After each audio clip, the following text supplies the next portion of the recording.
Morning all, how are you doing? How's everybody? Sorry about that. Streamlabs updated their software and they broke everything. Nothing's worked. I've no idea if this is working. Let me know if you can see me. Can you see the screen? I don't know if that's clear or blurry because the Zoom function's not working on the stream capture. It's just, they buggered the whole lot up, basically. Looks like it's okay. The screen might not be in the right place quite, but best I can do this morning, unfortunately. About right, doesn't it? Anyway. Morning. Morning, Christian, Prince, Peter, Amy, Andres. It's time. Danny, Virginia, Evans. We've got to hurry up because hello, everybody. I won't whiz through the whole list this morning because market's going to open in 3 minutes. Right. Where am I? Bear with me a sec. I've just got to get some stuff organized. Let me just quickly come over here. Where are we? Bear with me a sec. I'll explain what all this is in a minute. Why using MT5, everybody's saying? I don't know. Buy stop. See, this is what happens when you don't use an EA. It takes forever to do anything. Where are we? 15. Let's go with the low break. There. 2 minutes.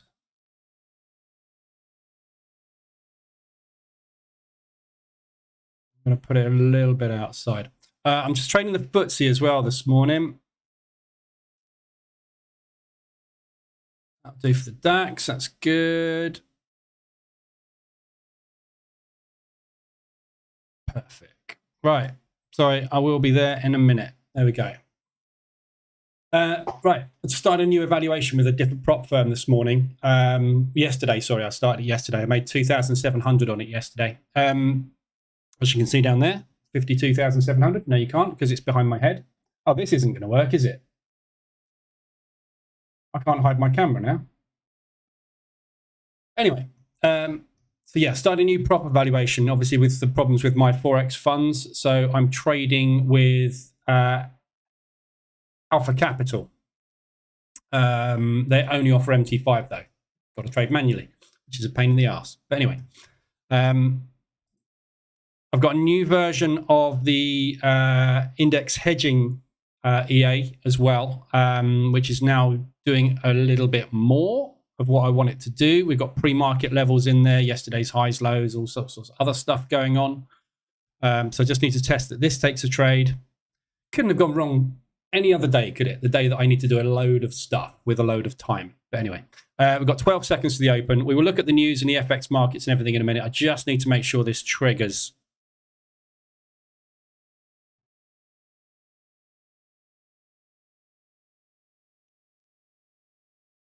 Cool. Brilliant. Short DAX. So that's worked. Good. Right. Yesterday, just a quick recap of yesterday.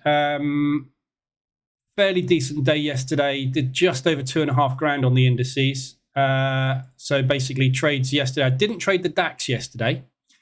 The pre-market range was really tight, so I didn't take that. And the post-market range was absolutely huge. So you can see, sorry, I've got to just quickly go over to the prop because I haven't got an EA running this. I've got to manually trade it.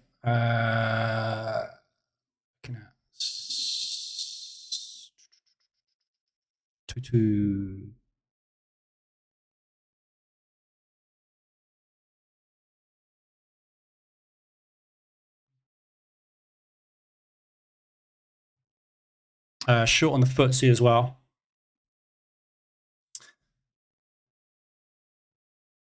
What was I saying? All over the place today. That's what happens when technology breaks down on you. So yeah, didn't trade the DAX yesterday. the initial market break yesterday, the initial 5-minute cash balance yesterday was absolutely huge on the DAX. So if you did take the pre-market break, although it was tiny, it was only that size, you had a lovely trade yesterday. You had what? Probably 4R, 3R out of that yesterday. I didn't take it.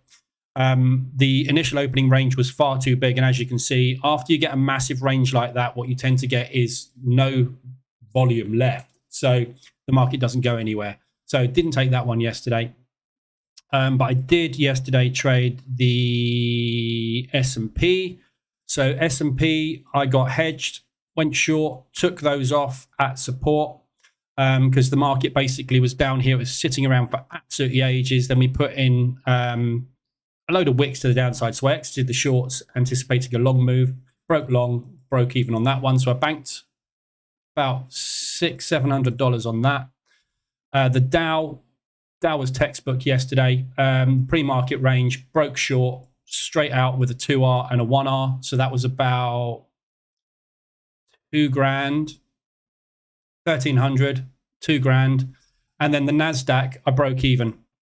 So I got hedged on the NASDAQ, went long, triggered short, took the longs off at 2.5R as we started to roll over. That line there is yesterday's previous day's high.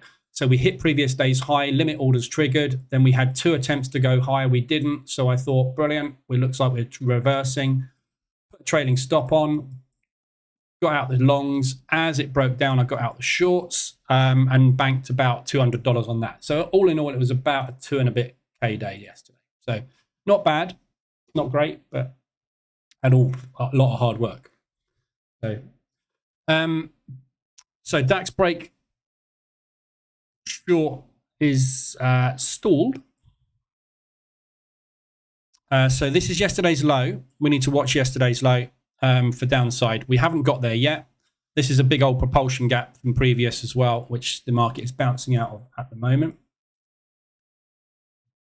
So this area here where we started that leg, that's where they started the buying. That's where they rebought it yesterday, and that's where we should be looking for a bounce today. Failing that downside, obviously we got a couple of lows. So there's a support area down here, which is ADR.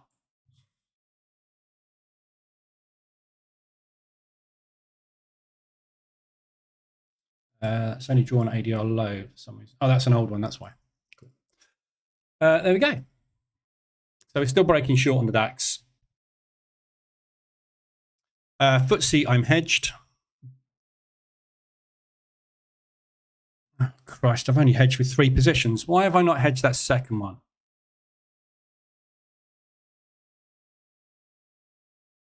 That's going to complicate things. Oh, there we go. Second one. Right, so fully hedged on the FTSE.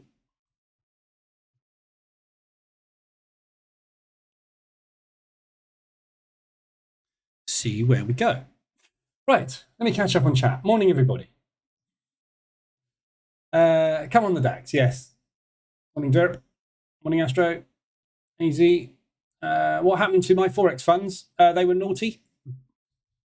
So they're getting told off.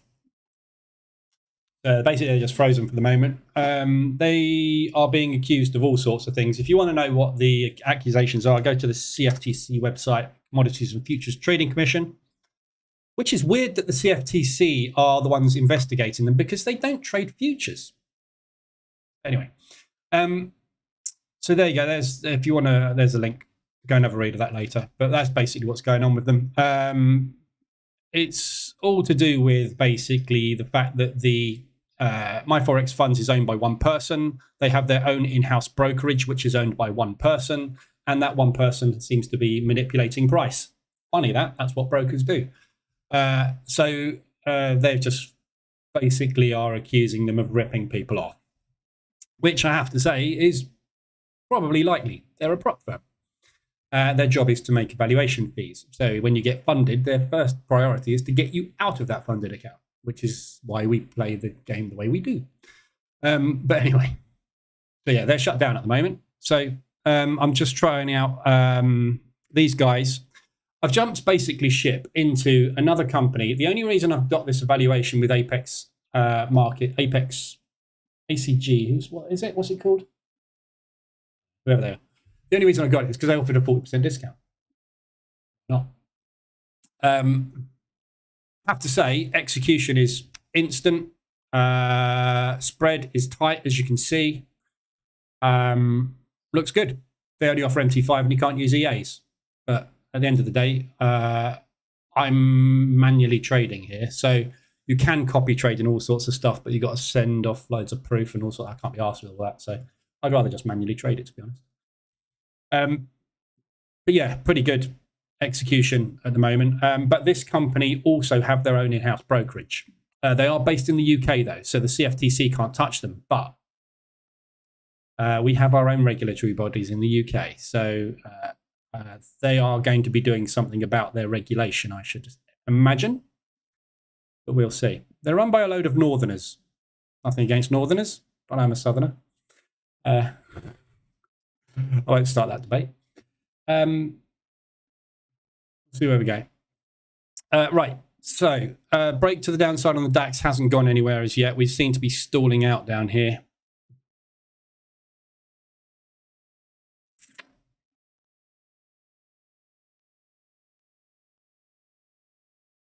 Let's have a quick look at where we're potentially going on this DAX. We've still got that upside gap on the DAX to worry about.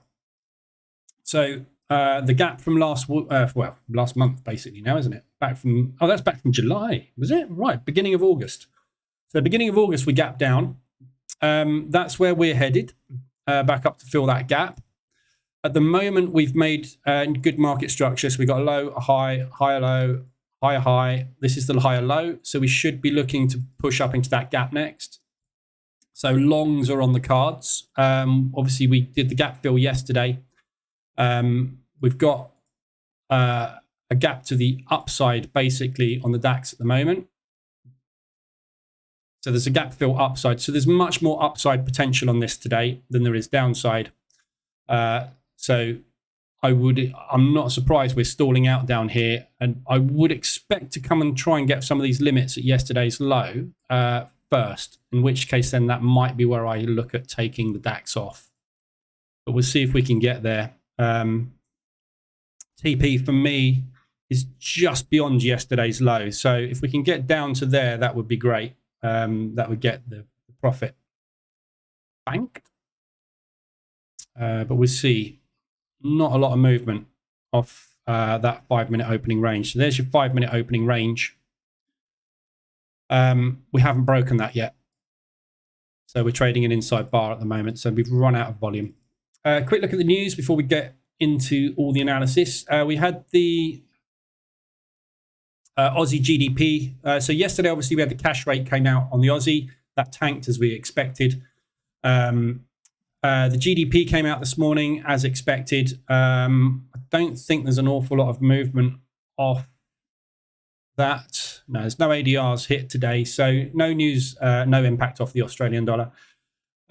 We've got this afternoon monetary policy report hearings. We haven't got Bailey talking after those, so I don't think there's going to be an awful lot of impact off of those, but we might find something that comes out in there that gives the market an indication as to forward guidance. If that's the case, obviously we might get some movement off of that pound. But main news today is the Bank of Canada rate statement, which is or the overnight rate, basically, which is expected to be 5. They're staying as they are. That comes out at 3 o'clock, half an hour after the US Open.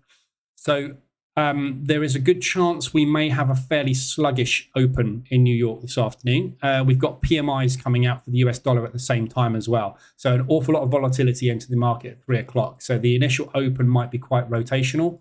And then we'll get that break at 3. So we'll see what happens this afternoon. I was hoping to hit target on this evaluation this morning so that I didn't have to trade the US Open. But I'm hedged on the FTSE. So if I can get, I think target on this account is 4K. I'm at 52.7. So if I can get 1,300 out of the DAX this morning and deal with the hedge on the FTSE, I won't have to trade the US this afternoon. We're not on this account anyway, but I will trade it on the others. But we'll see what happens this afternoon. But yeah, so Canadian rate at 5. If you look at the fundamentals for the CAD, We're sitting at 5%. We did not increase last time, so they're freezing for the second month in a row. Inflation figures are getting there, but going up. And their inflation increase is the fastest at the moment throughout all the developed nations. So this isn't going the right way, which does give them an opportunity basically to get that rate up a little bit. So that 5 that they're forecasting may go into a 5.25. We'll see what happens. So there is a chance of a bit of a jolt in the Canadian this afternoon. If they put that up to 5.25, we're going to get a big rally in the CAD. Unemployment is still massively high and starting to increase as it is across the board at the moment. Everybody's unemployment is going up, which is basically a byproduct of interest rates. We always know that. So that does put pressure on them keeping that 5 there, because if they put that up to 5.25, it's going to accelerate the rate of unemployment. It will accelerate the drop of that. But as you can see, with pretty much all of these at the moment, we're getting to the point where it's getting hard to increase this and things are starting to turn the wrong way. So it's a difficult one to forecast this afternoon, but that's what we've got at 3 o'clock. The PMIs obviously will be bullish or bearish, depending whether they come out as a plus or minus. Overnight news. We've got some news coming out of Japan at the moment. Here we go. We will respond appropriately to FX moves if necessary without ruling out any option. Okay, so they are shooting across the bows on the yen again.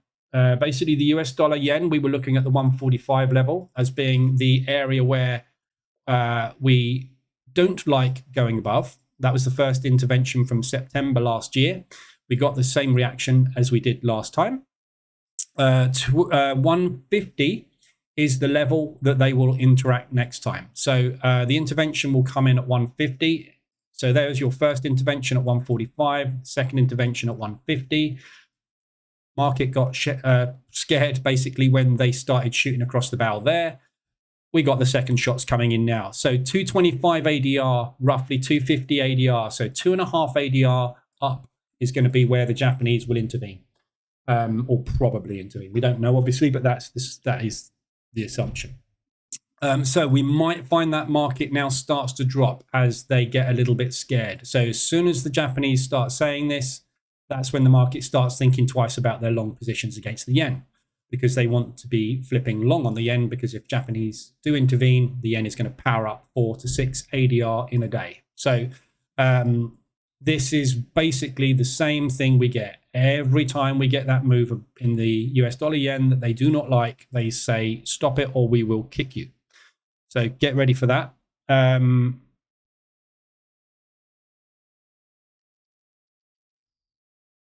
stronger than expected US economy is impacted on currencies. There's no other overnight news. Okay, so at the moment, my exposure on the yen is long, which is great. That's what we want. So if the intervention comes, obviously, yen pairs are going to go through the roof. So that's all good. DAX is really struggling. Oh, no, there we go. We've got a bit of a flush there on the FTSE.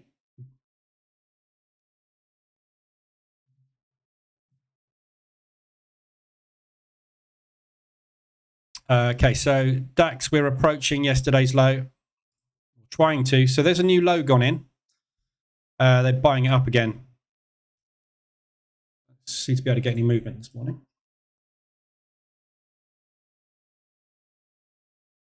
So just watching this level here, yesterday's low, to see if we get some limit triggers there. So what we're looking for is either a pop through it and target hit. So there's that propulsion gap gone. Or we're going to get the limit orders triggering here and they're going to hold this level, in which case then we'll probably turn tail and run back for that gap. So it'd be lovely if we can just grab my TP before we do that.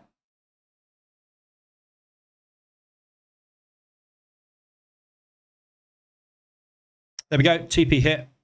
So that's 2R, break even on the second position.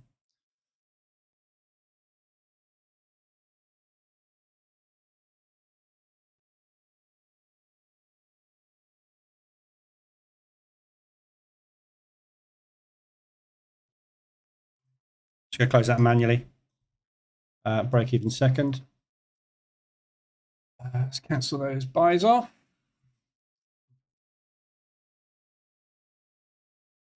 So TP2, if we are going short,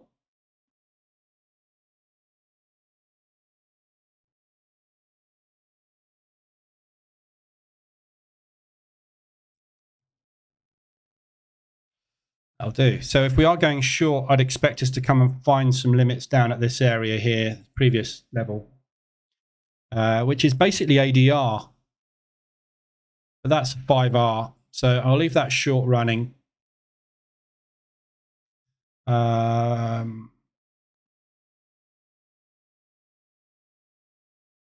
haven't got any. Oh, there we go. ADR.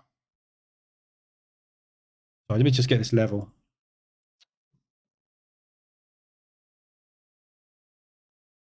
$156.21.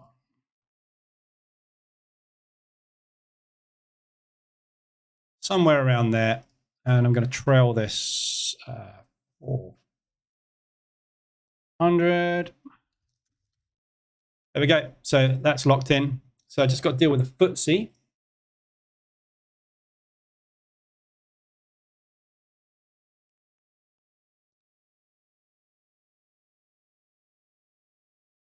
Oh, I haven't got an EA running. I can actually change time frame.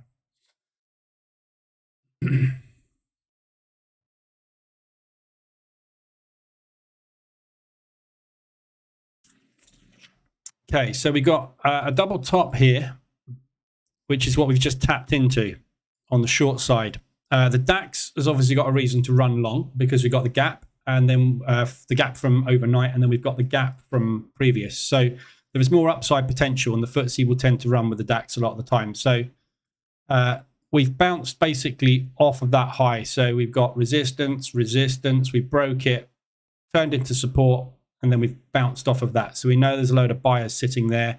So if we break that level there, we've got a flush all the way down to basically 150 ADR. So watching this level, basically, if this doesn't hold, I'm just going to draw that in. Oh my God, MT5, how do you draw lines and stuff? I don't use this platform at all. How do you... God, I hate MT5. Change the color of that to black so we know it's a line.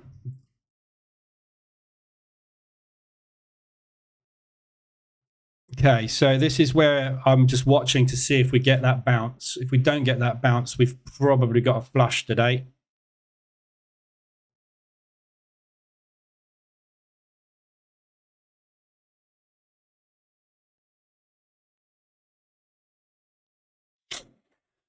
Morning, everybody that's just joined.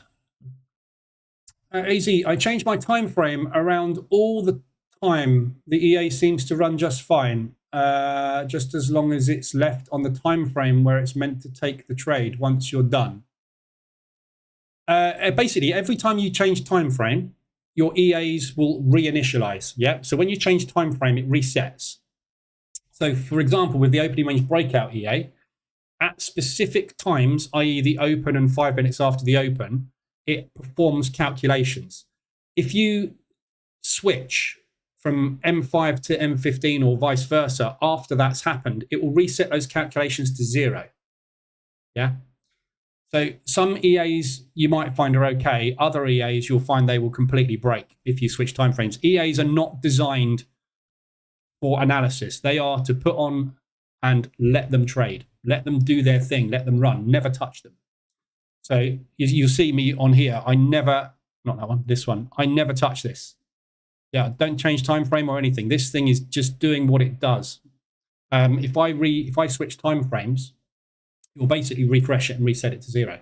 Or reset it to, let's start again.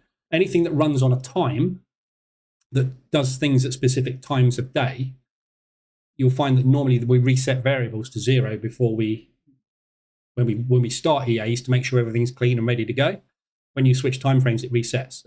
So not advised, which is why you should have a VPS running EAs ideally.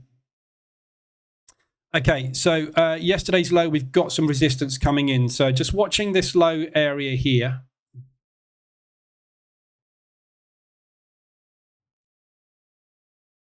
To see if this forms a propulsion gap or not.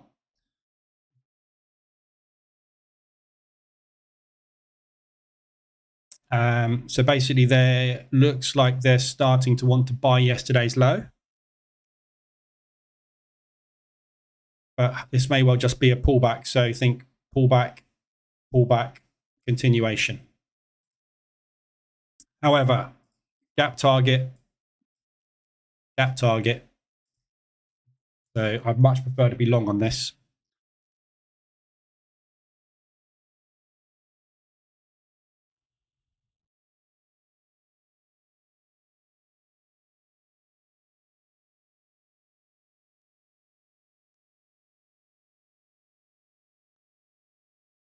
Lock a bit of profit in. You might just reduce the trailer on it. It's the easiest thing to do it. 3-2.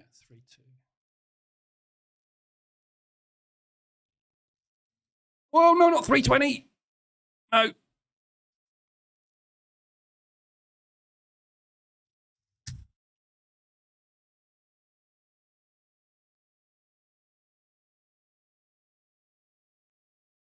Yeah, stopping out.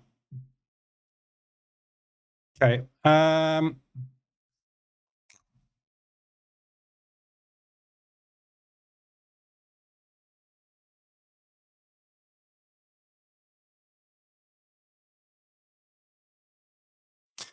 just going to protect the shorts on this FTSE. Manual trading. How did we ever do manual trading? 73.98.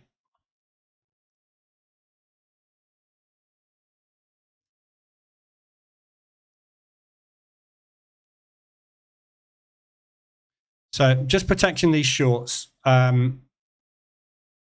This looks like a bounce basically off of yesterday's low. Sorry, not yesterday's low. That previous level. Yeah, so that double top basically, we want to stay above that. So I'm just going to protect the shorts in case that is happening. If that isn't happening, then this is just a pullback into propulsion, ready for a new leg down, in which case, obviously, then I'll stay in the short. But if this is going to bounce there, I'm expecting to rally to the upside today, along with the DAX. DAX drags the FTSE. So I want to exit those shorts, and then I'll make money on the longs. However, obviously, the danger here is it stops me out on the shorts and then continues down, which means I've just got a massive issue with the long positions, which I'll need to scale into, basically.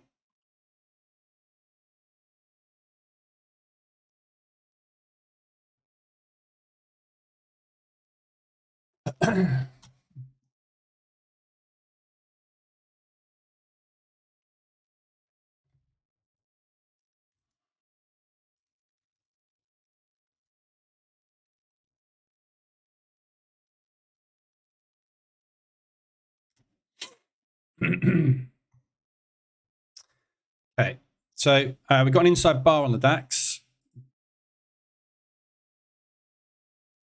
So we are not making new highs yet. Let's see where we go from here.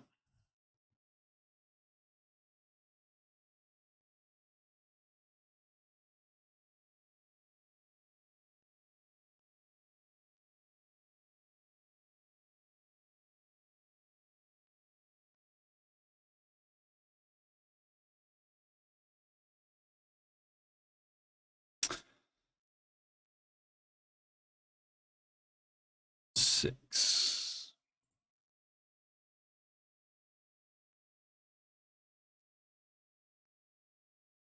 Okay, stopped out on the DAX. So flat on the DAX. Let's see if the FTSE follows suit. So out the DAX, that's done for the day. $880 ish. So 2R hit and then a break even on the second. This is, I've not traded, for anybody new in here, I've not traded the FTSE before. So this is kind of a bit of an experiment I'm running on the FTSE because I don't have the FTSE on Robo Forex. But basically it all moves the same. The FTSE is just a lot slower. So it's kind of runs with the DAX most of the time. So if you look at price action, you'll find that, you know, you got the DAX doing that, you got the FTSE doing that, then the DAX comes down, the FTSE comes down. So they are very, very similar in instruments basically, except this has got a much lower ADR and it's much slower movement. So it's a little bit easier to trade. It's a little bit like the S&P and the NASDAQ. The S&P is a lot slower than the NASDAQ. The FTSE is a lot slower than the DAX. So, which is why most people tend to trade the DAX. So what I'm expecting on the DAX is them to come up and do the gap fill and then run for the second gap over the next 2 weeks. So looking for support areas for bounces basically, which is why I've got out of that one and why I'm going to stop out break even on this one. But I'm going to give this the benefit of the doubt at the moment because this might just be a pullback on the DAX at the minute that we're seeing for a new leg. So if it does stop out though and pushes back up inside that initial opening range, I think we've got a good move to the upside. There's a lot of propulsion gap targets to the upside as well to come and sort out. So that's a safer play, I think, today. But we'll wait and see. We'll come back to that in a minute. So basically, on the hedge, I've locked in $883 in loss. So that's worst case scenario at the moment.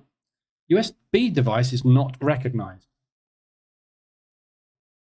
Technology. What's going on? It's all going wrong this morning. Right, let's go over to FX markets. So that news, obviously, ECB's not is talking. Markets may underestimate the chance of a September rate hike. Okay, got some news off of the euro.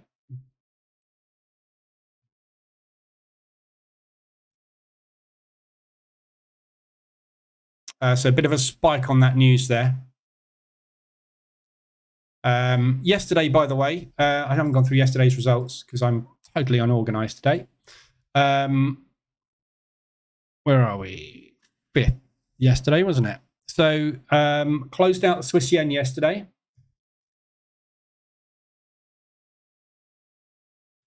So that was a really nice, easy H1M5 mean reversion, in, out, done, straight up into that propulsion gap, bounced out the propulsion, pushed up into the second propulsion, bounced out. So that was just a really nice, easy move to the upside. That was about an ADR or so. I think I got out of that. 1125. So yeah, just over an ADR. And then I did some drawdown control yesterday, or rather the EA did drawdown control yesterday on the US dollar CAD short because we had that rally in the US dollar. So that position there, that's the second drawdown control that was done yesterday. So that took a little bit of that profit away. And then I did another drawdown control, or rather the EA did another drawdown control on the Aussie US as well on the US dollar move. So long on Aussie US at the moment from all the way back here.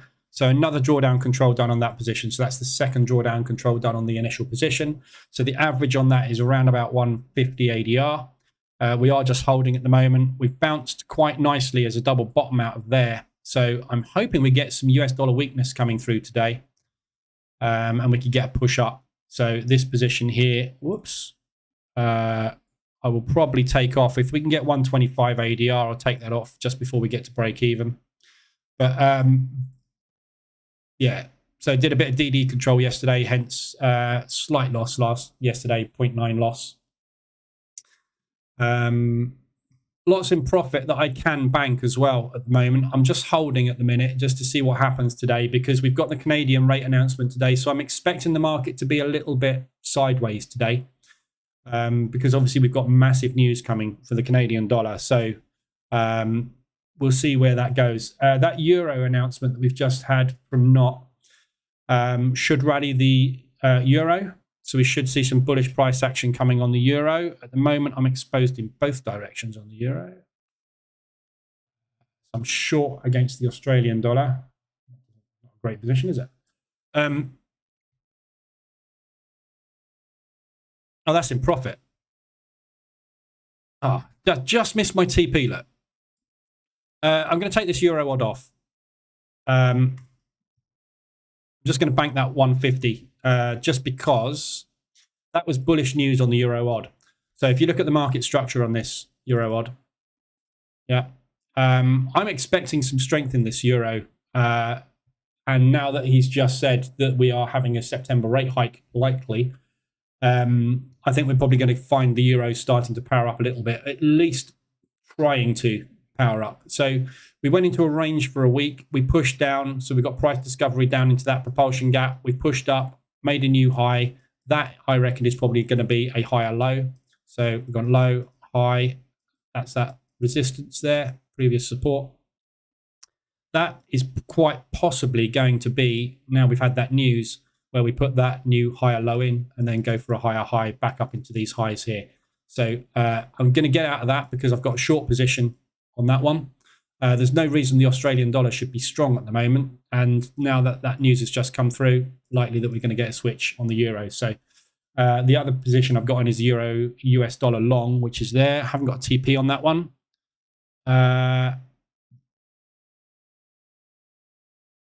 It's about just under 0.5%. So up to there, into that propulsion gap. So that area there is a decent previous support resistance level. So it's resistance, resistance, support, support, support, broke it, made a propulsion gap. So if we are going to continue short on US dollar strength, we should be pulling back into the area where the sellers were and driving down from there. So TP in that area there, which is 150 ADR. Obviously, we got PMI figures for the US dollar this afternoon. We've got Canadian rates. If the Canadian rates come out as flat at 5, that's negative CAD, which means that the US dollar will probably drop, which means the euro US dollar will pump. If the PMI figures also come out at the same time negative for the US dollar, that's double bubble drop for the US dollar, which means euro US dollar will easily hit 150 ADR today. So there's plenty of opportunity for that to get hit straight away today. It could obviously go a lot further now. We've got a promise of a potential euro rate announcement increase.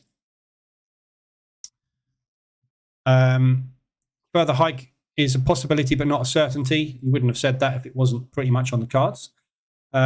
We would be happy if inflation reaches 2% after 2025. So 4.25, sorry, 5.3, that's a long way to go. And it's not even moving, is it? Inflation. So they need to do more rates. They're behind. They're only on 4.25. They're well behind the pound at the moment. So they definitely need to rally it. Okay, so the FTSE's dropping further.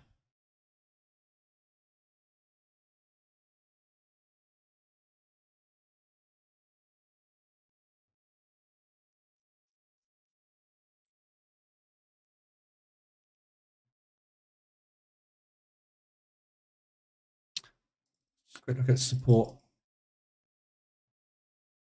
Gap there, look. See that? Can't see that, can you?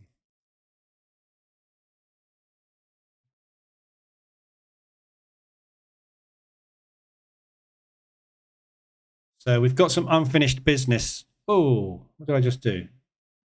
I didn't. So we got a gap here. I didn't spot that because I don't watch the FTSE. But we got a gap fill there. So chances are we're heading to that gap.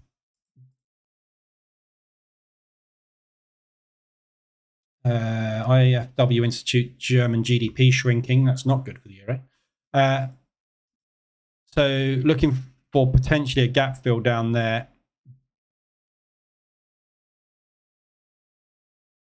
Drawing tools. I don't use MT5. So let's just draw a line. That's the gap fill potentially down there. So those two lines. So somewhere down there, potentially, we could be looking at a move on the FTSE, which is ADR. I've just realized.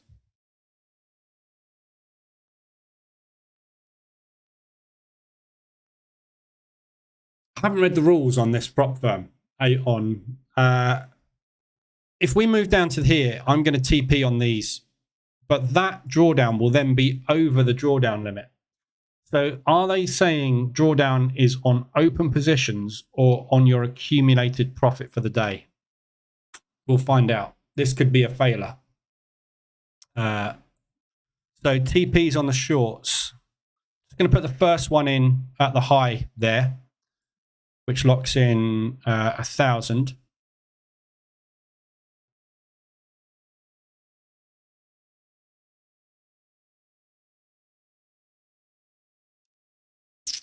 I don't know what their rules are.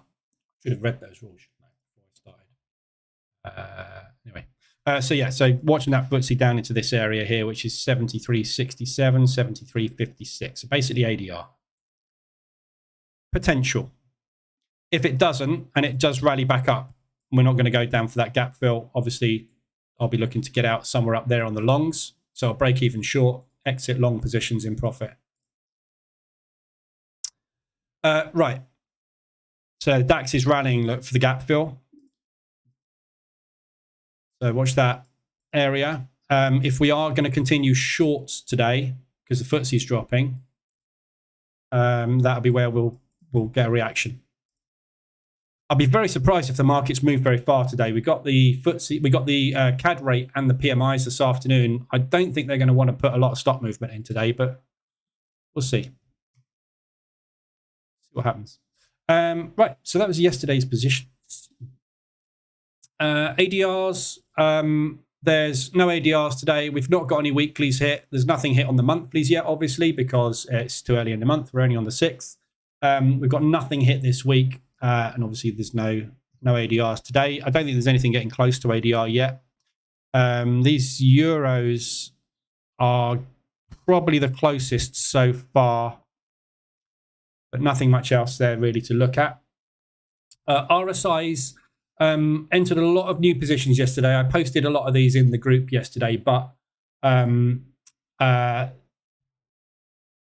got into a lot of new positions yesterday, as you can see. So if we look at the trades taken yesterday, new entries, got into CAD yen, US yen, New Zealand. Well, you can see it's all the ones basically with singles. Look, so those. So we got Aussie Swiss, Aussie CAD, CAD yen, Euro US dollar, pound odd, New Zealand US, and US dollar yen. All H1M5 mean reversion trades. So yesterday we had a lot of RSI extensions up into the 75.25 levels. So they've all kind of started to play out. So there's no H1 RSI extensions to look at today. We've got some H4s, but they're only just hitting the 70.30 levels. So we can have a look at those ones. Short on the US dollar yen? Yeah, at the moment I am. So I haven't got TP on that, have I, either?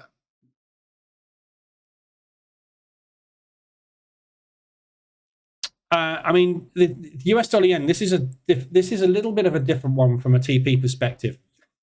If you look at the previous interventions, so that one there, let's just look at the first one from the 145 level. That was 550 pips. So that was 5 ADR. The second intervention that happened at the 150 level back in October was 650. So that's 6.5 ADR. So 5 to 6 ADR is what you would expect on an intervention move.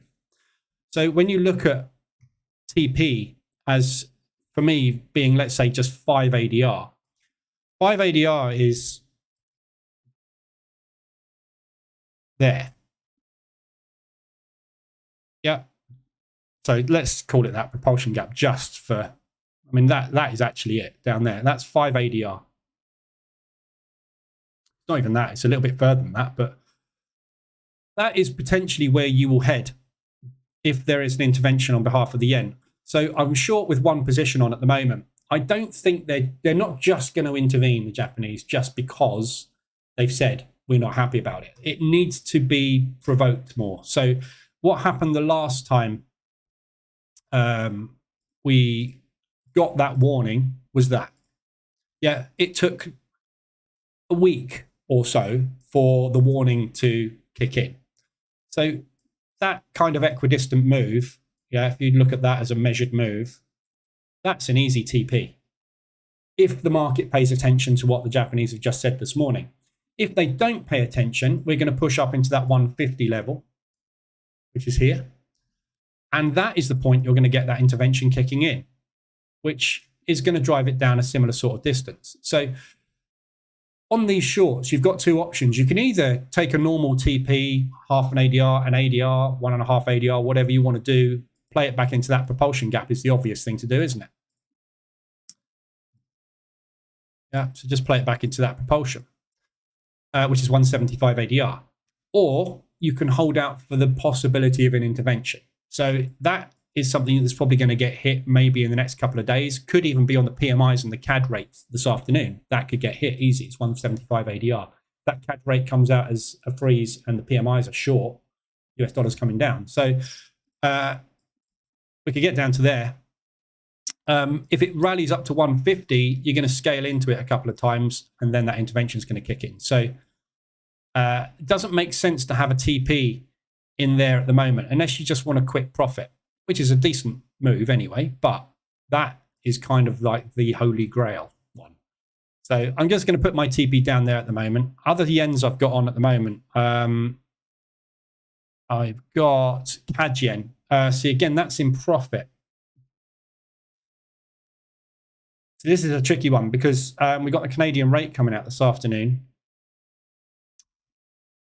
I mean, that could easily do a 200 ADR. I don't think the Canadian will weaken that much. But if those PMIs come down as well, we've got a little gap there as well. I might just go for half an ADR. But I mean, it doesn't make sense to go for half an ADR. There's no reason to go for that, is there? Sorry, 150 ADR. 0.5%, that is. I'm going to stick my TP down just at the lows there. 175 ADR. So if the CAD rate comes out as a freeze, I would expect some weakness in the CAD. If the US dollar PMIs come out negative, we'll get a rally on the yen. We'll get a drop on the US. This could easily be down at 175 today, 3 o'clock this afternoon. So, but yeah, all the yens basically. If you're going long on the yen, obviously the yen is it's been very, very weak. All yens, whoops, that's a Swiss. All yens have been very, very weak. We know that's why the Japanese are talking about intervention. So big moves to the upside, basically. So if you're going to take a long on any of these, you just need to be aware that we could well have a fast, sharp move to the downside. So if you're going long, you may well not be getting into another position until you're down here somewhere. So I'd much rather be shorting against the yen at the moment, i.e. going long the yen than doing anything else. So if you look at the RSI extensions, we've got the US dollar yen extended to the upside on the 4-hour, just about, telling you to go short. That's the only yen. So that's a nice hit out of those highs there. Again, it's very, very bullish. The 24.72 bounces are working beautifully. So push up. 72 bounce, 24 bounce, 24 bounce, intervention. But intervention will only take you down to the 72. Then there's a good chance it will just rally back from there. But if you look at what happened last time we had an intervention, yeah, we had a very similar thing last time. We were bouncing out the 24.72 quite happily, and then boom. Yeah, we're also putting in a lower high here. So if we are continuing market structure to the downside, we're going to break that low potentially if the yen rallies. So a lot of downside on these yen pairs. So that's extended on the 4-hour US dollar yen. Just quickly check my FTSE. We're stalling at that level. Very horrible price action though. Look, wicks to the upside. Yeah, so the bears are still in control at the moment. We've made new low, so market structure is still short.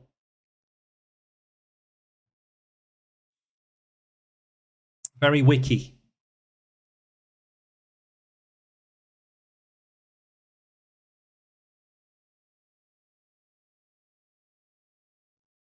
Kind of tempted to take these shorts off and just bank that $600 and hope for a run.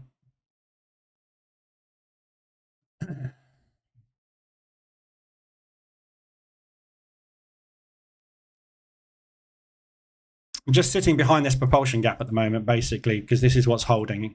So these sellers basically are holding the price at the minute. But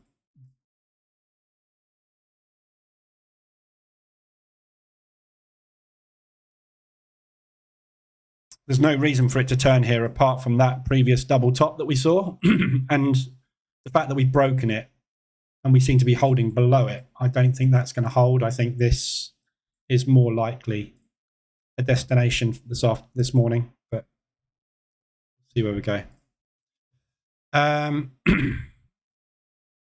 The DAX hasn't made the gap fill yet either. So that's US dollar yen. US dollar Swiss is extended on the 4-hour as well. So obviously there's a big drop in the US dollar. We had a Swiss franc rally at the same time. We've literally just gone sideways for a month. Obviously in August, everything's gone sideways in August, but the US dollar had a lovely big rally yesterday. So we are starting to see some strength come through in the US dollar. I'm not quite sure where this US dollar strength has come from, but there's no real reason for it. There's no fundamental reason for any strength. We've had no news really that will drive it. So this afternoon, these PMI figures could easily undo everything we saw yesterday on that US dollar. Don't forget, every time we get positive US dollar news, the market has a little bit of a rally. Every time we get a negative US dollar news, we tank fast. So if that PMI comes out as lower than 52.5 this afternoon, we're going to see a drop. So we've got the unemployment claims also coming out tomorrow. And if you go back and look at the unemployment rate from last week, we were negative. So there's a good chance that we're going to get negative as well tomorrow. So news not looking good really for US dollar moving forward, but we need to see the figures first. So so we just pushed out of that high. We just extended. So easily you should get a pullback on this. And then it could rally to the upside. But don't forget what we've just heard this morning as well. Euro possibly increasing its rates. Euro and Swiss move together. So if that Euro strength comes through today, that Swiss franc is going to power up. So if we get negative news on the US this afternoon and that Swiss franc holds up with the Euro, this thing's going to be coming back down and retesting these lows, potentially coming all the way back down to here. But we'll see. So that's a nice RSI extension. So potentially pull back on that, drop down M5. Technology is not my friend this morning. Drop down onto M5. I think you've just had you've had a structure break this morning already. So reversal alert, double top, limit orders triggered off of yesterday's high. So it's just pulling back at the moment. So your entry's already in. That's where your entry was. So you're pretty much where the entry was. So if you did want to get short on that, you can jump in on it now. Pound odd. So got a short on this at the moment. TP is ADR. This is extended on the 4-hour. This basically was an H1 extension from yesterday. I kind of like it and I don't like it. I don't really want to be short on the pound because I think the pound is going to rally. The Australian dollar's had nothing but bad news, so there's not really a lot of strength coming through in that. So the bias really is that we should be looking for longs back up into the highs. However, look at where this has bounced. Look.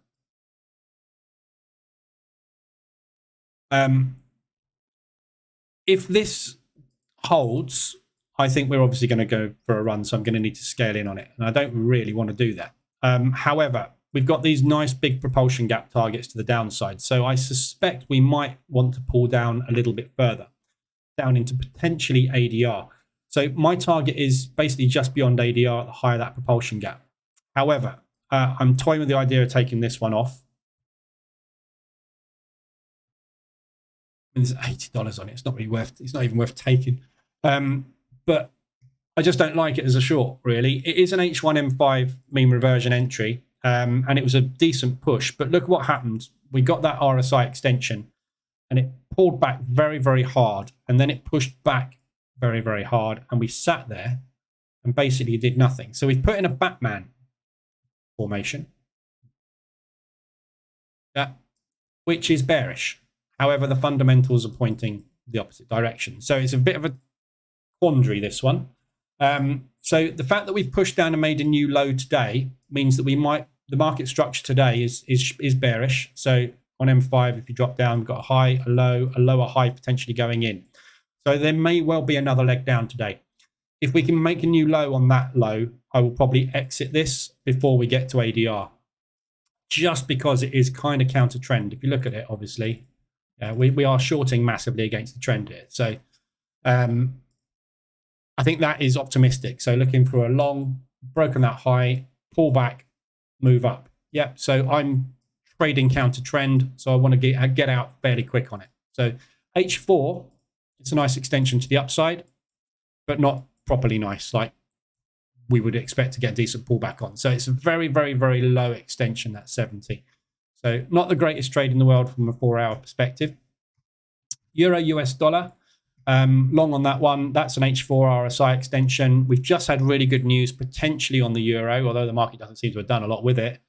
We've had that multiple strength run on the US dollar. So this is due a pullback.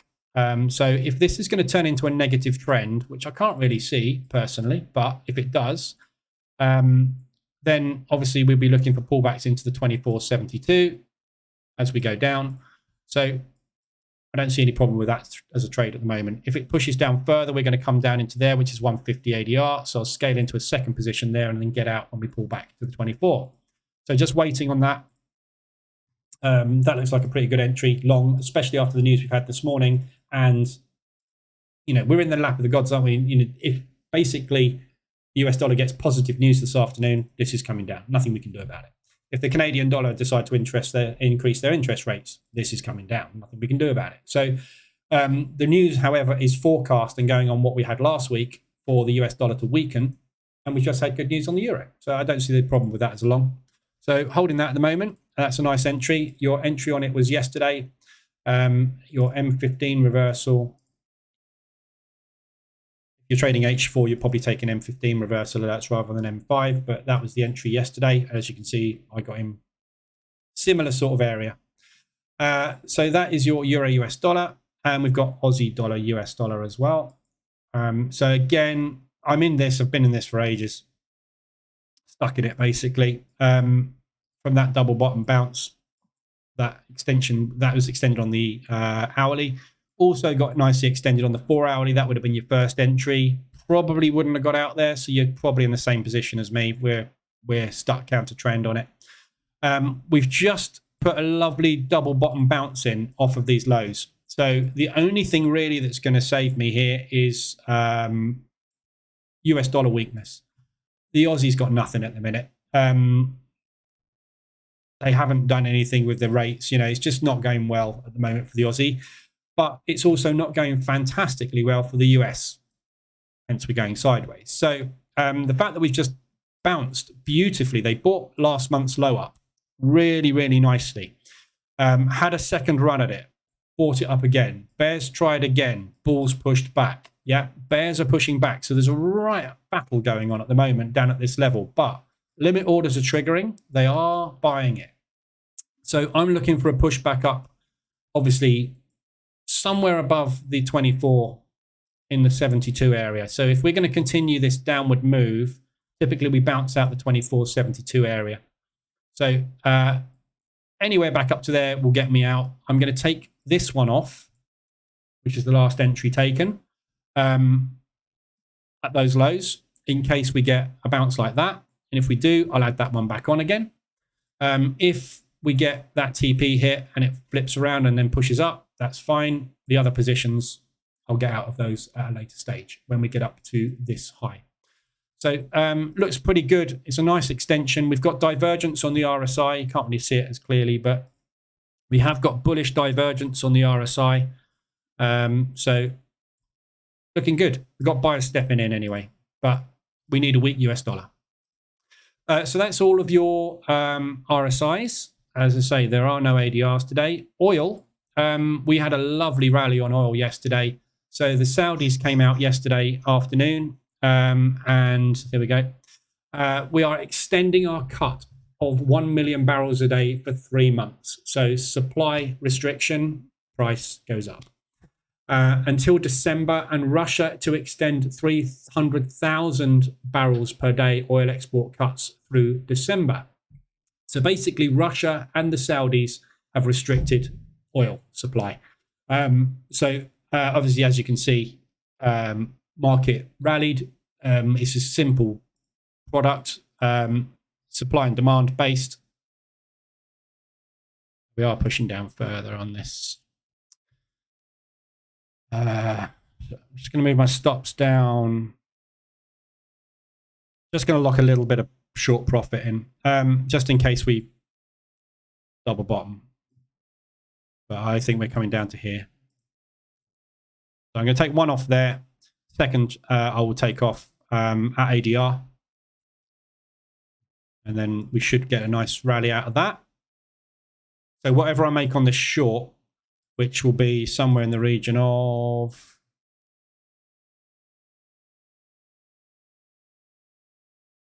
$2K or something.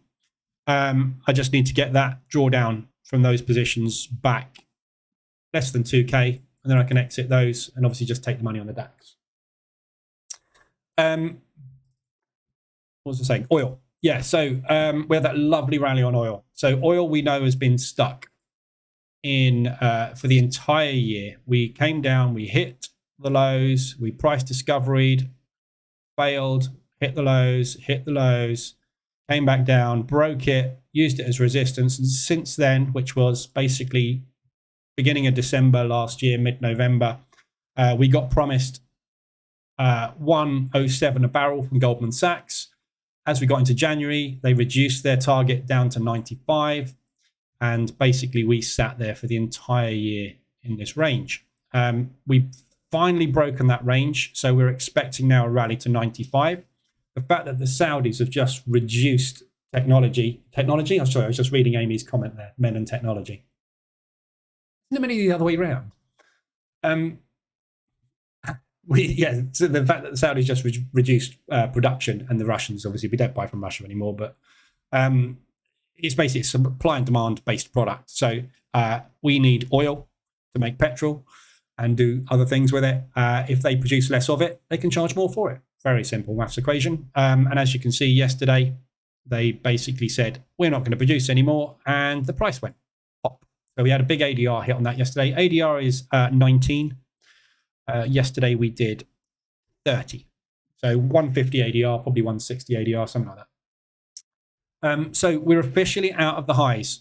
So this line here, this 83.36, is where we put in that top again. And then I said to watch this level. This was almost textbook, 38 bounce. So we put a fib on that and said, watch for a bounce at 38. We got a double bottom, pop, off we went. So we're looking basically just for pullbacks. So every time this pulled back, buy it. 24.72 bounces, look for fib retracements, 50s, 38s, whatever. Just buy it basically when you get reversal alerts. So if you want to drop down M15, wait for reversal alerts to kick in, long it. Yeah, so just keep longing it until we get up to that initial target of $95 a barrel, which is kind of 5-6 ADR away, miles, loads. So yeah, that's oil. Anybody got any other pairs they want to look at? I'm not going to do an analysis of every pair because we've got a load of positions triggered. So CAD-Jed's doing well.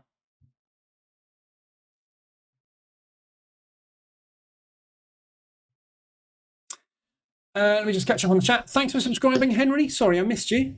Thanks for the subscription. Welcome aboard. Johannes, are you going to start stream every day of the week again, or will it stay to 3 times a week? I don't know. I'm undecided at the moment. I was talking about this in Telegram yesterday. I kind of like doing 3 days a week. I got so much work done yesterday on the on EA development, strategy development, because I wasn't in here. Trouble with coming in here every day is 4 hours of my day disappears. Half my day goes streaming. And obviously I'm trading, but all I'm doing is analysis. I don't need to do analysis because my EAs take all the trades for me. I only do the analysis for you guys. So it was really nice having days off at the moment to do development. So I might keep it to 3 days a week at the moment, but then I might change it back to daily because it's nice to see the opening range breakouts playing out every day and the ORBEA making money like it did today. Yeah, it's just, it's nice to see it and see what I'm doing. You know, I did a recap this morning of what I did on these yesterday. I made 2.5K or something on them yesterday afternoon. You didn't see it because I wasn't here, but it's the same strategy played out over and over again. So we're just rejecting those lows, just moving trailers down. So what I'm looking at here is potentially a double bottom bounce, W pattern reversal. So your structure break on this is going to be off of this candle high. So if we break that candle high, there's a good chance we're going to go for a run off of the double bottom. So whatever that profit is, which is going to be sort of $500, I just need to get that short drawdown below 500 and I can get out with a break even on that. Good strong push by the buyers here. Obviously going to be watching this level as well, but I just want to lock some profit in basically on the short because I just think this DAX is going to rally. So looking at the DAX, looking for that push for the gap fill and obviously for a bullish move. We need a weak US dollar there to help us along the way. And at the moment, it ain't strong.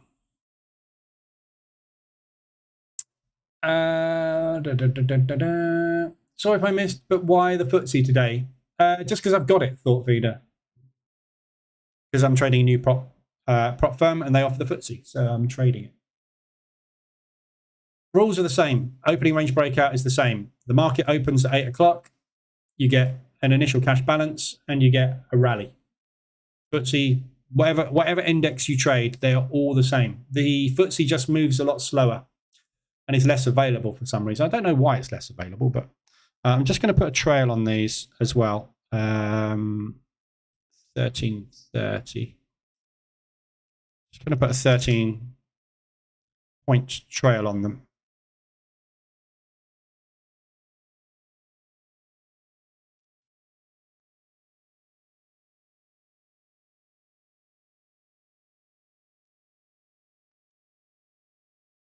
Trading stop. Done that one. God, I hate MT5. Everything's in the wrong place. It's just if we get a quick flush on this, I just want to trail that stop down just to lock a bit more profit in on the way to target. In fact, what I'm going to do is I'm going to move targets down to ADR on it. 73.61.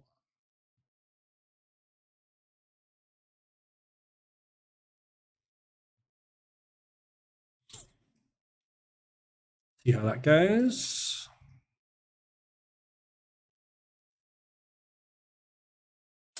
Men in technology, yes, okay. From Franco, XRX.news, morning. Fell asleep, missed the yen reversal. All good. Technology problems this morning. Back in the short on the yen, let it drop. US high seems to be 147 at the moment. 150 is where we're headed. Which is actually that. If you think about today, yeah, there's two things that can happen today to the US dollar, obviously. If the Canadians, for example, for some reason increase their interest rates, I don't think they will, but if they do, I mean, there's a reason, there's a fundamental reason for it. Their inflation's going wrong and they need to sort it out. But if they do increase that, that's going to rally the US dollar. At the same time, we've got the PMI figures coming out. So there's, you know, an interest rate change will easily put in an ADR. A PMI figure that's very high will easily put in an ADR. If we get both of those happening, we could easily be up here today. If the Japanese, obviously, they will see that immediately, they will tomorrow morning be thinking very hard about pressing that button because we're very, very close to that 150. We overshot 150 last time, I think to 152 or something. So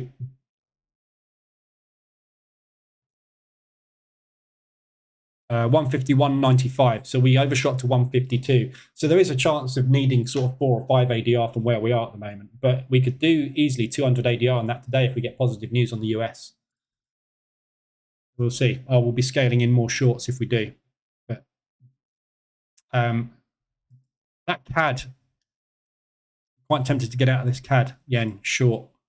I've got US yen on. I've got a feeling.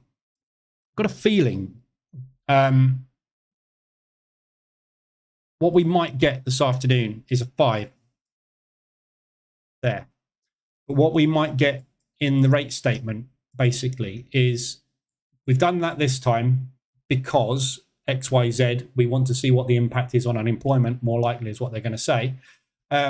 We understand that inflation is at an undesirable level and it looks like it's starting to grow. Therefore, we foresee more rate rises in the future. So what the market will get is what they were expecting and a promise of potential increase, which may well turn into a bullish move on the CAD.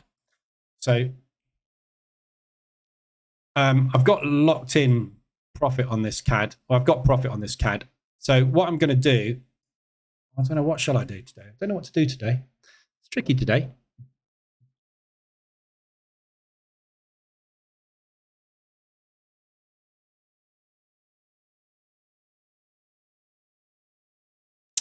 Because I can see this. Obviously, this afternoon we've got until 3 o'clock, so it's 6 hours away yet until that news is out. If you think of 6 hourly candles going like that,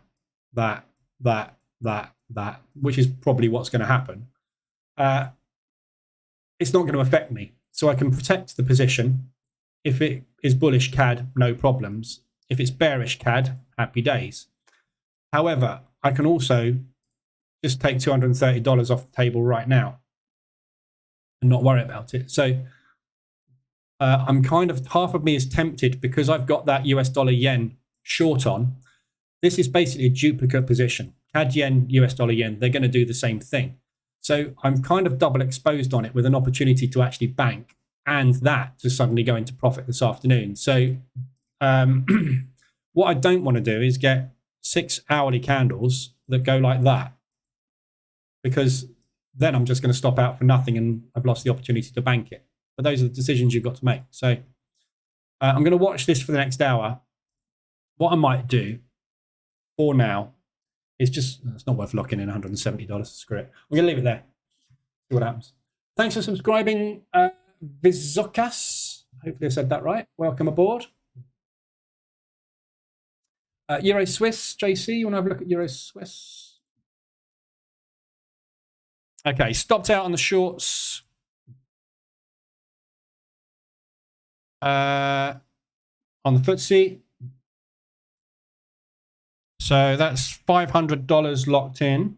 So I just need to watch my P&L. When that P&L gets below $500 drawdown, I can close this one out at a break even, and that would just mean that I've banked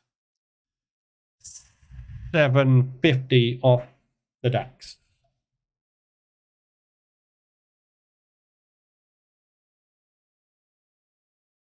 Oh, MT5, I hate you with a passion. Which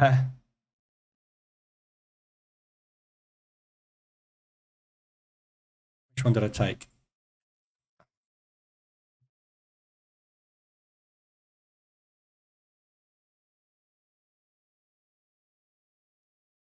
What I might do is try and lock in another 250. What do I need?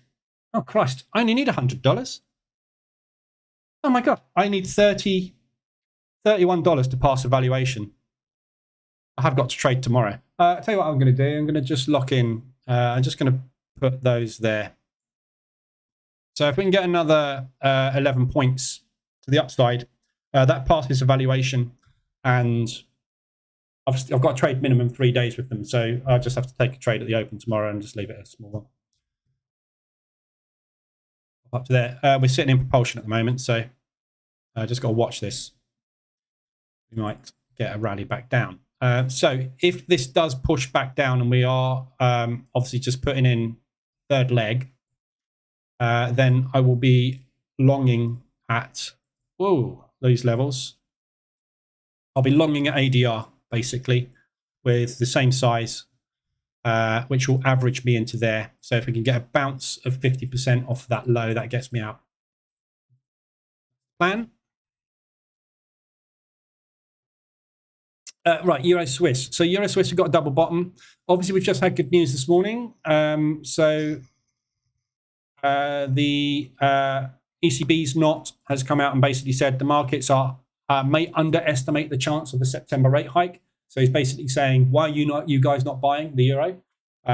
You think we're obviously going to be freezing rates. He's saying there's a good possibility that we are not. It's not a certainty, but there's a good possibility we will hike rates. So obviously that is bullish euro.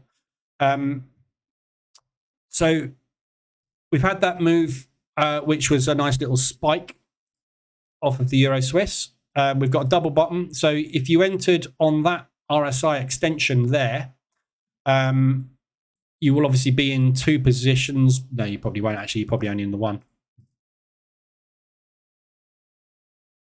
You're only on one. So you will be in from there if you did get in on that. I didn't get that triggered on the EA. So there's a nice little double bottom. If that is bullish, obviously we're just going to hold this range at the moment until we get some news. So you've got a nice push, 200 ADR up into resistance. That's the probability on that one. Downside, yeah, there is no downside. So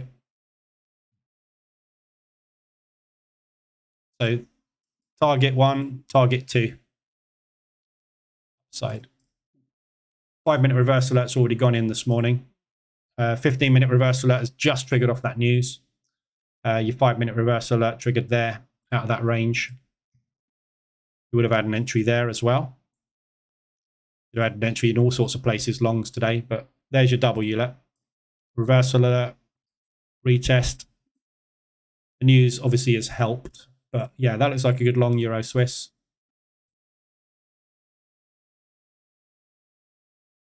Got Euro US long.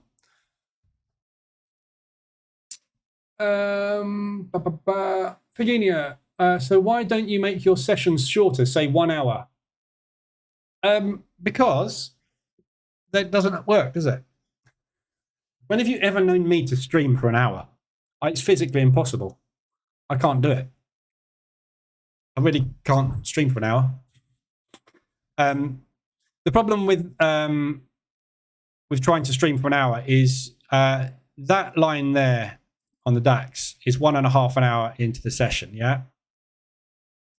So sometimes the ORBs will take an hour or so to play out. So it's hard to time a session. But I don't know. That is a possibility of me just doing an hour in the mornings. But there's so much to get through. This is the trouble.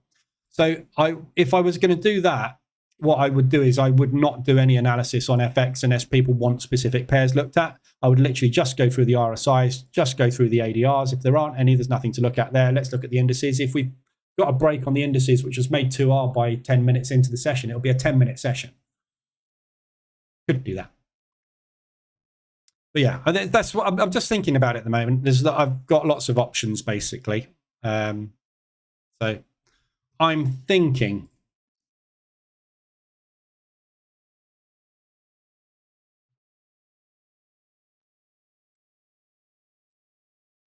I've banked 1260.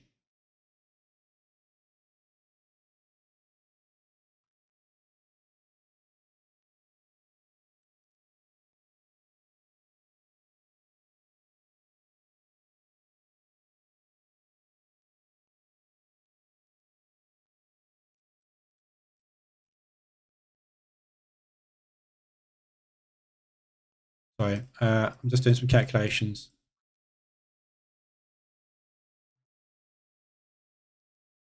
$3,760 is my max drawdown. This could be a blower today.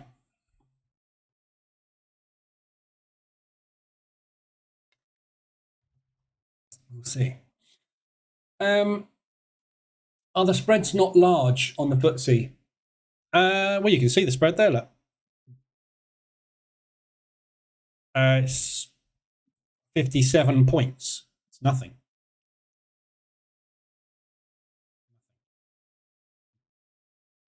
Tiny compared to the DAX. Look, you look at the DAX. Yeah, the DAX is virtually nothing either. You know, it's a little bit bigger on the FTSE.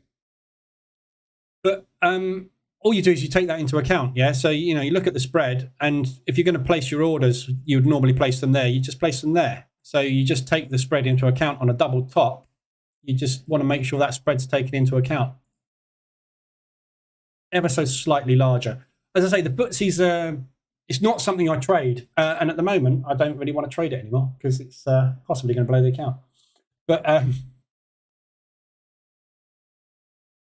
see, so if this is structured to the downside, I'm just worried I'm going to go over the drawdown limit today. If this does break this low, I'm dead.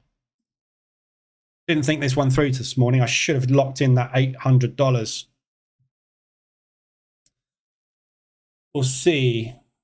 There's a chance we might go into rotation down here. If that's the case, then I might be all right, but we'll see. It doesn't look good, does it? DAX is coming down again, but again, the DAX has made new highs. So we have got market structure long on the DAX. We're just putting a lower high potentially at this propulsion, so we could be contracting for a breakdown. We'll see. Nothing I can do about it. Market's in charge.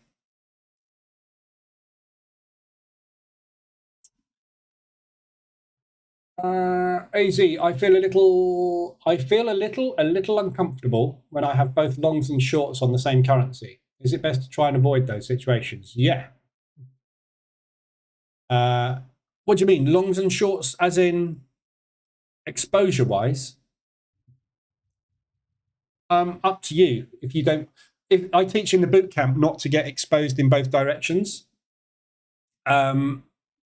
which is ideally what you want to do. You want to stay in one direction. So if you don't want to get hedged like this on your exposure, then just don't do it. If you're uncomfortable, trade the way you want to trade. There is no right or wrong. I keep saying this.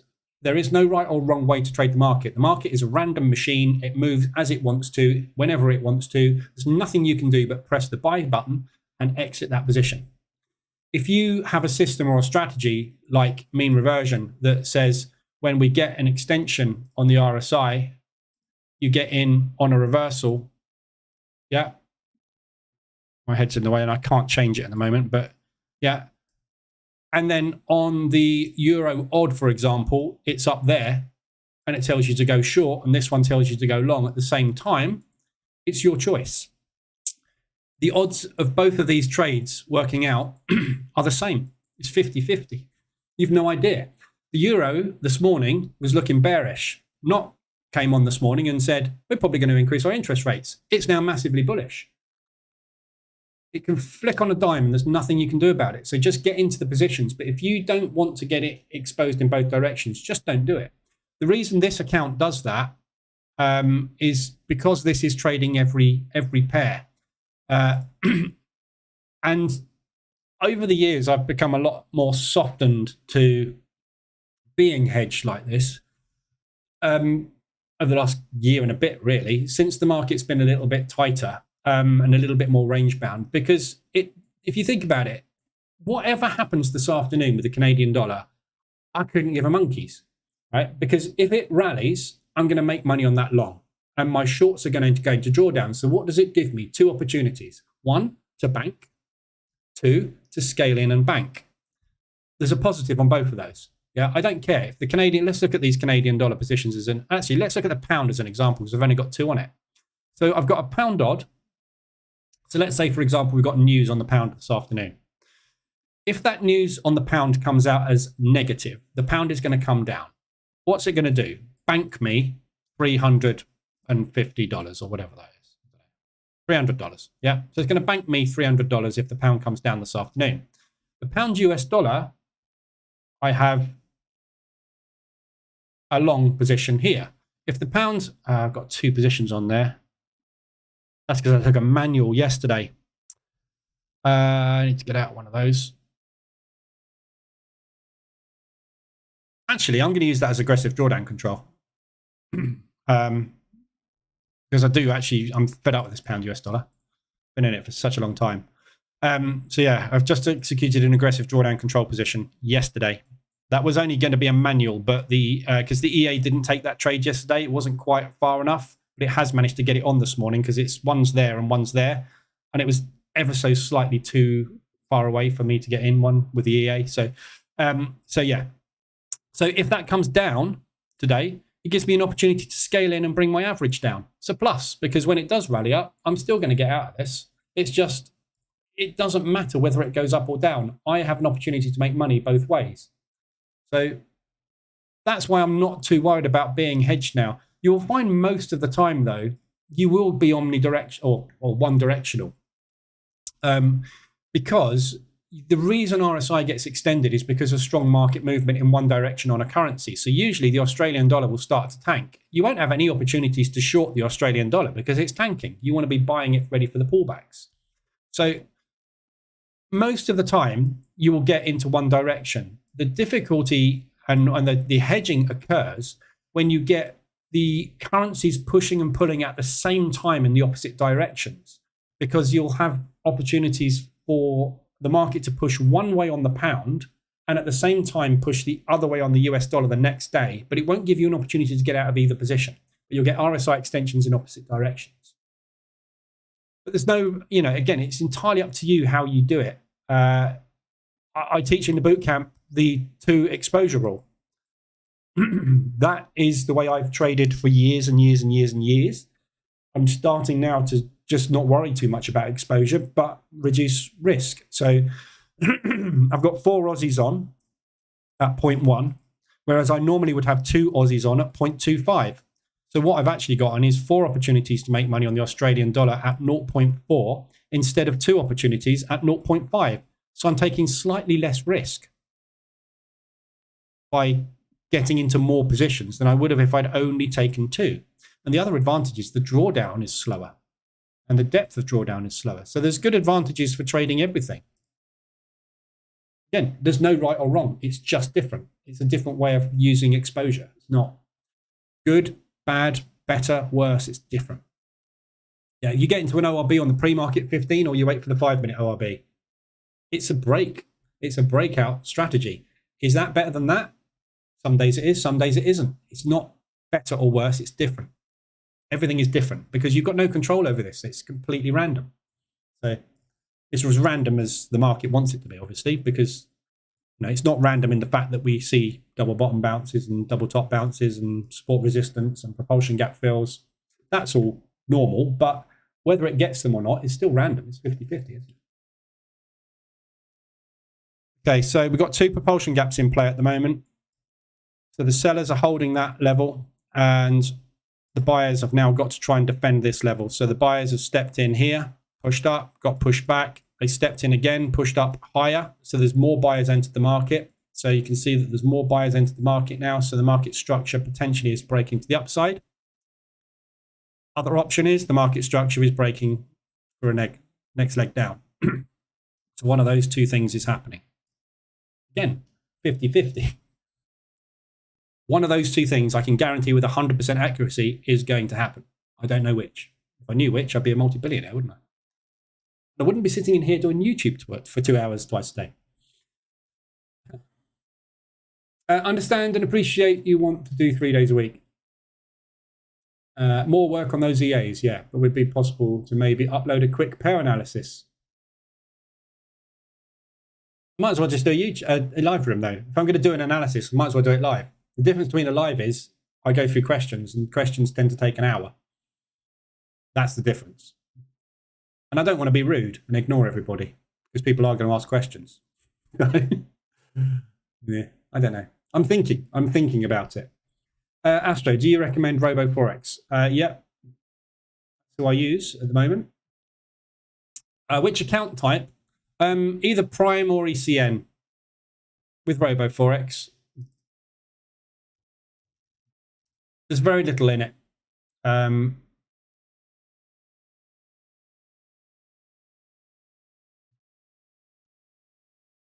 all accounts.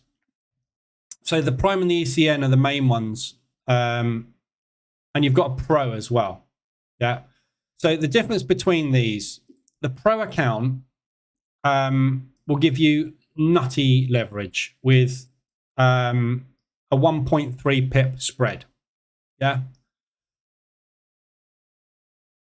An ECN and a Prime will give you lower leverage with much tighter spreads. So if you're position trading, this account is absolutely fine. You've got more than enough leverage, tight spreads, not that spreads make much difference in position trading. And it's, you know, absolutely no problem at all. The Prime account, I've got both. I see very little difference between the two, apart from the leverage. They say this is the best conditions available. So I think market execution is ever so slightly faster on this, but very little. So if you're going to choose one, I would go with whichever one you want. Look at the pros and cons of them, basically. I'm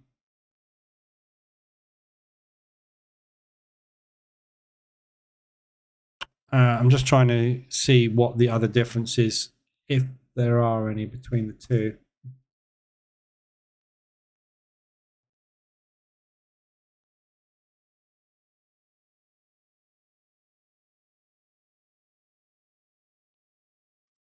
So there is.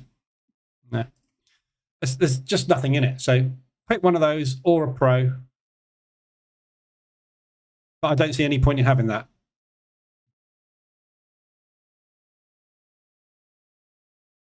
Because, I mean, these have got... Oh, yeah, that's the other thing, the ECNs. Yeah, so the ECNs, you can trade exotics. That's the other difference. So on the ECN account, you can trade exotics.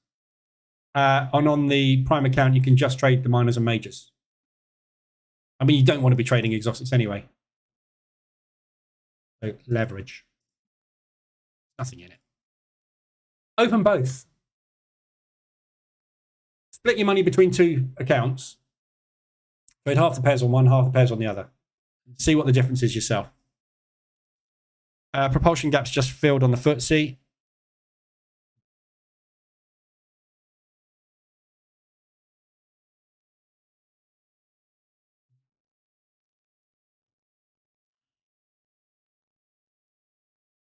Slowed right down.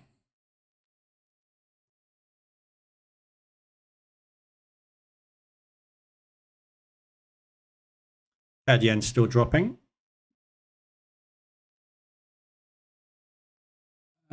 Michael, yours is 120.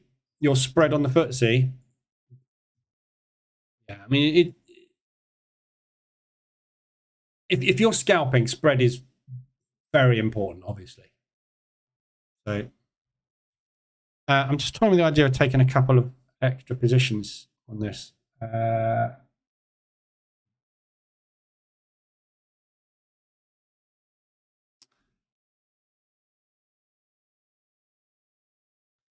Just want to watch this level. I'm hoping we get a bounce here.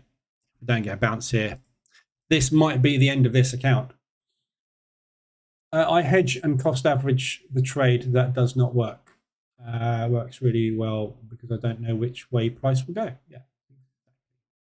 Do you still use retail sentiment for trades? No, I never have really, but it's all on the website if you want to use it.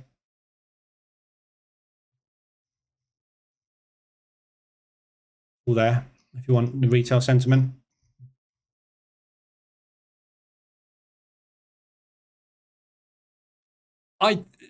You know, there are literally 1,000 ways to make money in this market.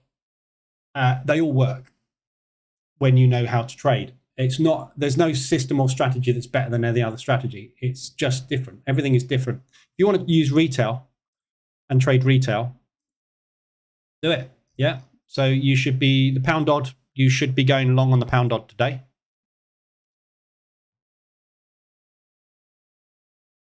So good opportunity to buy it right now. Yeah. You know, there's no, whether or not that trade works now because of retail sentiment has the same odds as my short working. It's going to go up or it's going to go down from here. The market moves against retail, not because the market is trying to hunt stops and things. It's because retail get it wrong all the time because they get in too late. So all that this is telling you is retail are going short on it because they haven't read the market right, because they don't know what they're doing. They're not. It's not a liquidity run thing. A lot of people think it is. I don't think it is personally, but the market doesn't care if you're there. Your broker makes money out of you, not the dark pools and the liquidity providers. So, all these theories people come up with for the whole the stop hunt thing. It's not a stop hunt.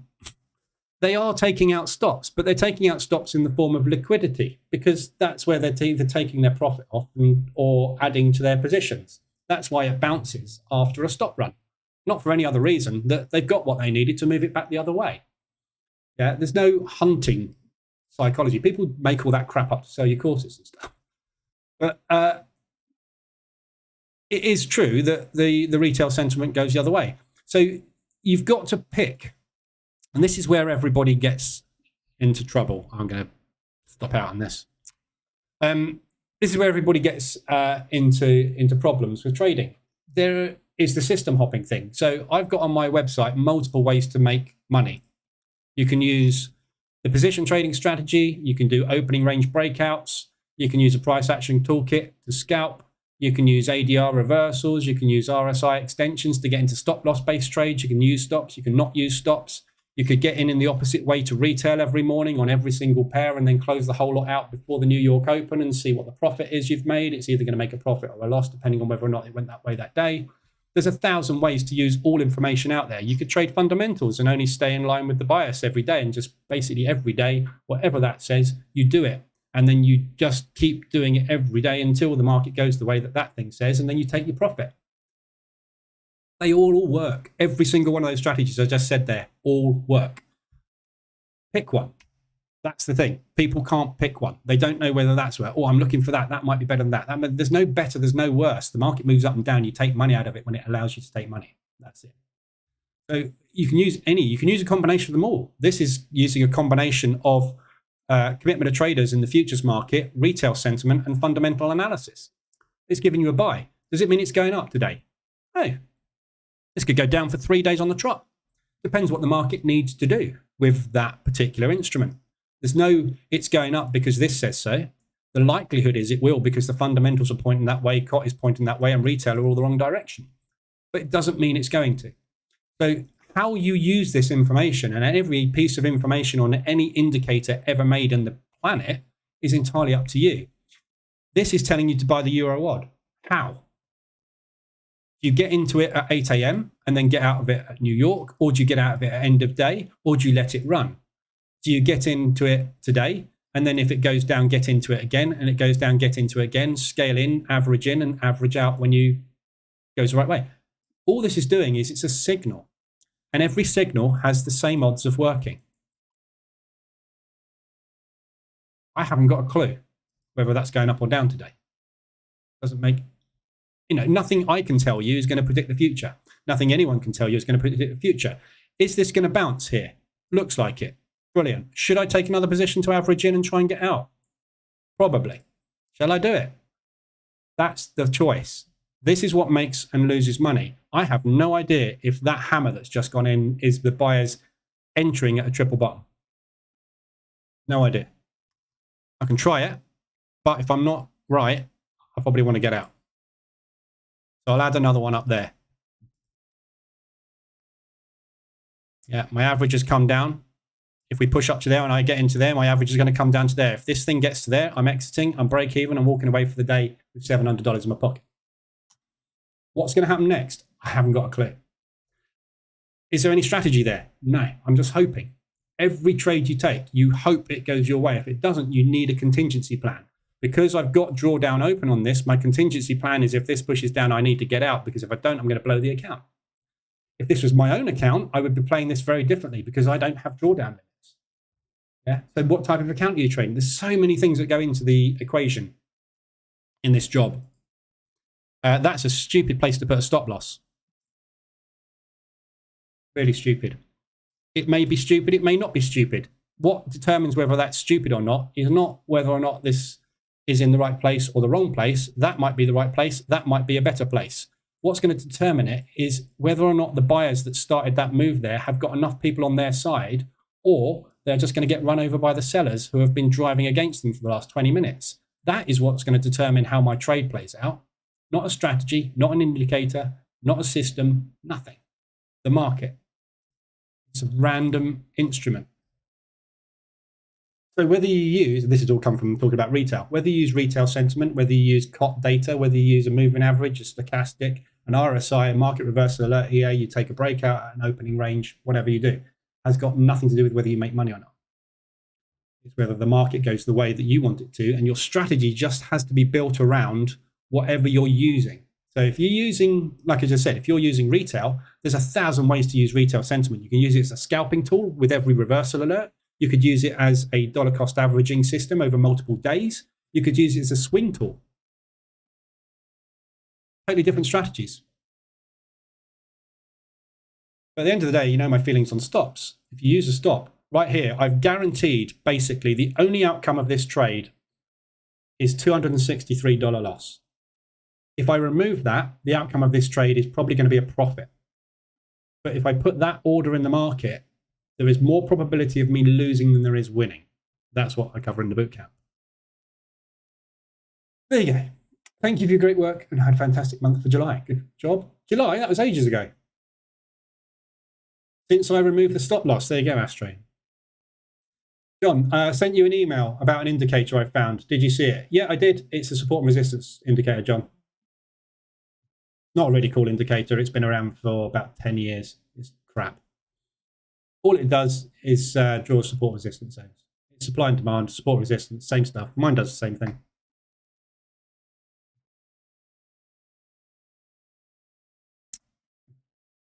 Sorry, I don't want to poo-poo it. It's just literally something that draws blocks on a chart.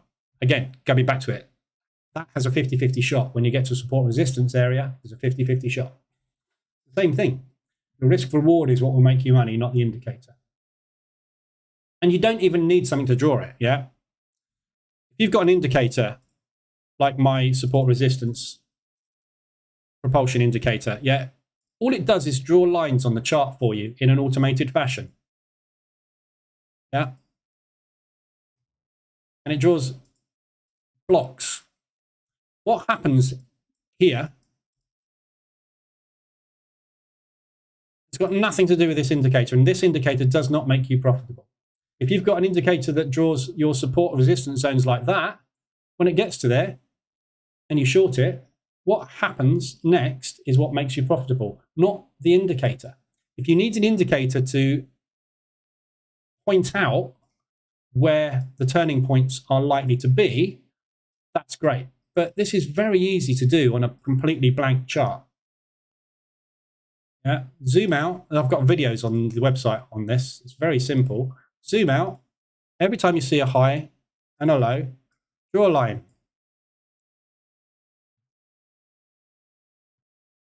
Yeah. Double top there. There's a high there. There's a high there. There's a low there. Yeah. That double top, funnily enough, was a previous support level. You don't need an indicator to do this. It's just lazy. And you're going to lose all this time analyzing and identifying support and resistance in the hope that the indicator you've bought actually knows what it's doing.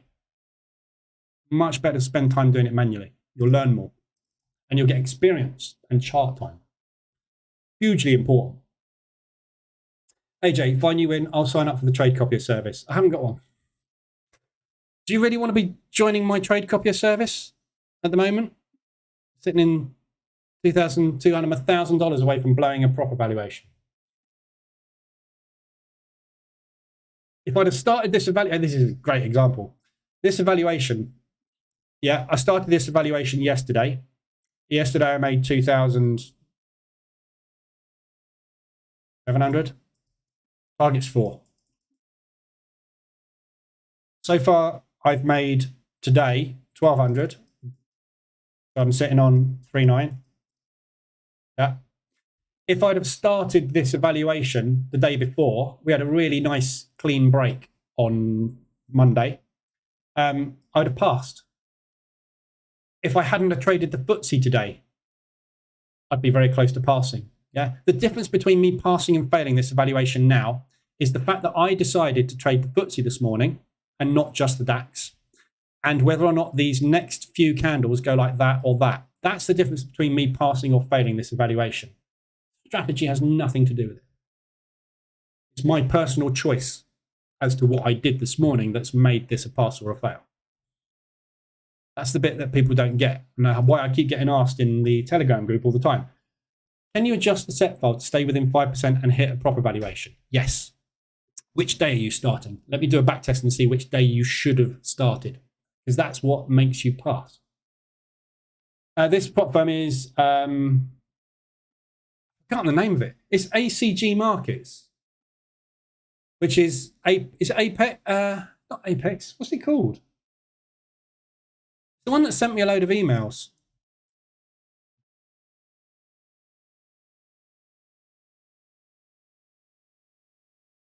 Got props coming out of my backside. Alpha Capital? No. Yeah, Alpha. Oh my God, I forgot the name of it. Alpha Capital.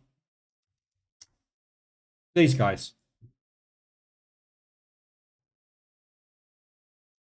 They sent me an email, 40% off. I took it just to try them out. They are exactly the same as my Forex funds in the fact that they have their own brokerage. That's the problem. They have their own brokerage. They can manipulate the price to do whatever they want. Go back to, all right, so the biggest scam in the last decade in this industry has been binary options. Yeah, it's the biggest scam out there, right? You've got a line, and basically it says go long or short, pick an amount of time, and if price is above it and you've gone long, you win. If price is below it and you've gone short, you win. If it's the other way around, when that time runs out, you lose. Yeah. Every binary options broker fed the data into their charting system. If you said long there and it was there, they will hold it there until it gets to your time and go, oh, sorry. They might give you the odd one every now and again, but they manipulate price. Synthetic indices, all these people that go out and trade with deriv.com on synthetic indices. These synthetic indices are created by deriv.com to allow you to trade over the weekend. They create it and move the market up and down. If they see a load of people long, which way do you think they're going to take that synthetic thing they've just allowed you to trade? Yeah. Any prop firm that has their own in-house brokerage has 100% control over price. If they are here, and let's say this, I'm a perfect example right now. If this goes down to here, I blow the account. If it goes up to there, I pass the account. Right? If this is a funded account, and right now I'm on the verge of either losing my account or making $5,000, what do you think they will do? What do you think my Forex funds are now in trouble for? If you have a prop firm that has its own brokerage, you are jumping into bed with the devil. This firm, this is the reason I'm trying them out, is because I want to see how they operate, basically. All of them have got thousands of people going, I've been paid, I've been paid, I've been paid. Here's the proof, here's the proof, here's the proof. There's about 10 out of 10,000 people that post that proof. Same with my Forex funds. The statistics on people getting paid more than 1 month are 0.08%. That's less than 1% of people got paid. Yeah, because they can manipulate price. I've been blown out of accounts loads of times, and I've looked at it and gone, wow, that moved fast. Oh, I didn't really see. That feed's different. How many times in the live room? Probably not that many, to be fair. But how many times in the live room over the past sort of 6 months have I come in and gone on my Forex funds accounts? Hang on a minute. Why is the candle closing on 53 instead of 50 and 55? It seems to be 2 minutes out. Funny that. They manipulated the price so much that it put the candles out of the time that they should be closing, because it was all a manipulated rip-off, basically. but people still got paid. I still got paid a load of money. Yeah. Some people are going to get through. The people that get through are the people that trade like me, the people that don't put the orders in the market to make sure they blow the accounts, the people that trade like the banks and institutions do. But you've got to stick within that drawdown limit. It's all a big con. But at the end of the day, it's a con you can con back if you know how to play the game. It's all about knowing how to play the game. Yeah, so this is, as I said, it's Apex. Apex Capital. But we'll see. There's a troll in the Telegram group, is there?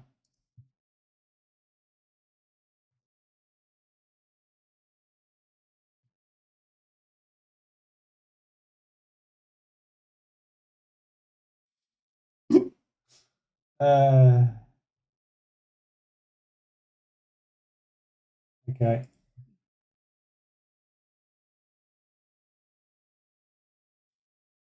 I'll leave him in there because it's good to come and talk to them.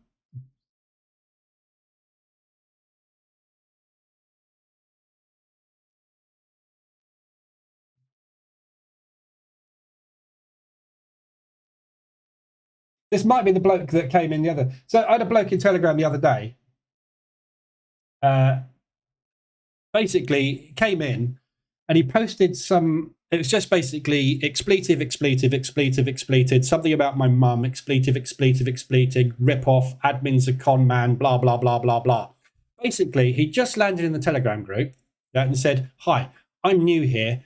I'm looking for blah, blah, blah, blah, blah. Before I got to him, one of the scammers had contacted him and direct messaged him trying to sell him a load of stuff.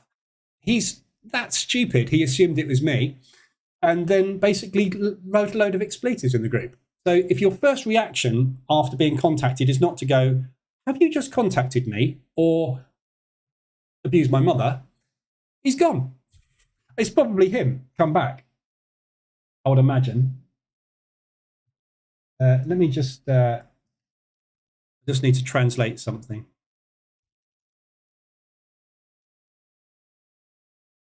This might be bad. Making money trading Forex takes time and dedication. Well, that's his profile. The idiot. So yeah, we'll see. It takes a lot of time and dedication because if you land in a Telegram group and the first thing you do is abuse everybody, probably not going to get a lot of help. Anyway, I'll go and have a look. I like trolling. I like to just go and direct message them, have a fight with them, block them, and that pisses them off even more. Do you know how I can get a discount in Alpha? Not anymore. They've closed the offer. You had to be quick. It was only for 24 hours. Basically, they basically, as soon as my Forex funds was announced and they all got frozen, they basically went, hey, come and use us. We got 40% discount. And then I looked at them in the group and said, they're exactly the same as my Forex funds. The reason my Forex funds are under investigation is because they've got there's one bloke that owns the brokerage and the prop firm. He can do whatever the hell he likes with everybody, can't he? He's ripped off 135,000 people. That's what he's been accused of. I don't know whether that's true or not. I don't know. But these guys own their own prop firm and their own brokerage. But I thought for 40% off, we'll give them a crack. And I like the execution. The trouble is it's MT5. So if you like this firm, then get an affiliate link. Yeah, they've got an affiliate program as well, but they don't allow the use of. They do allow the use of EAs, but you've got to get the EA pre-approved and all that sort of stuff. So they're kind of I don't know. They may or may not be any good. But for manual trading, I just hit in the buy and the sell button. What I do, I mean, because I do this with other prop firms as well that don't allow EAs. I will basically have the EA running on whatever account. So running in here. And as soon as this takes a trade, just hit the button and then manually adjust it. It doesn't move that fast. I mean, I won't get the same execution, obviously, but it doesn't move that fast that you can't manually trade it. So it's not the end of the world if they use MT5 and don't allow EAs. You can manually trade. Been doing it for years before EAs became more prevalent. Yeah. So that's holding that FTSE low at the minute. So we need to break that high.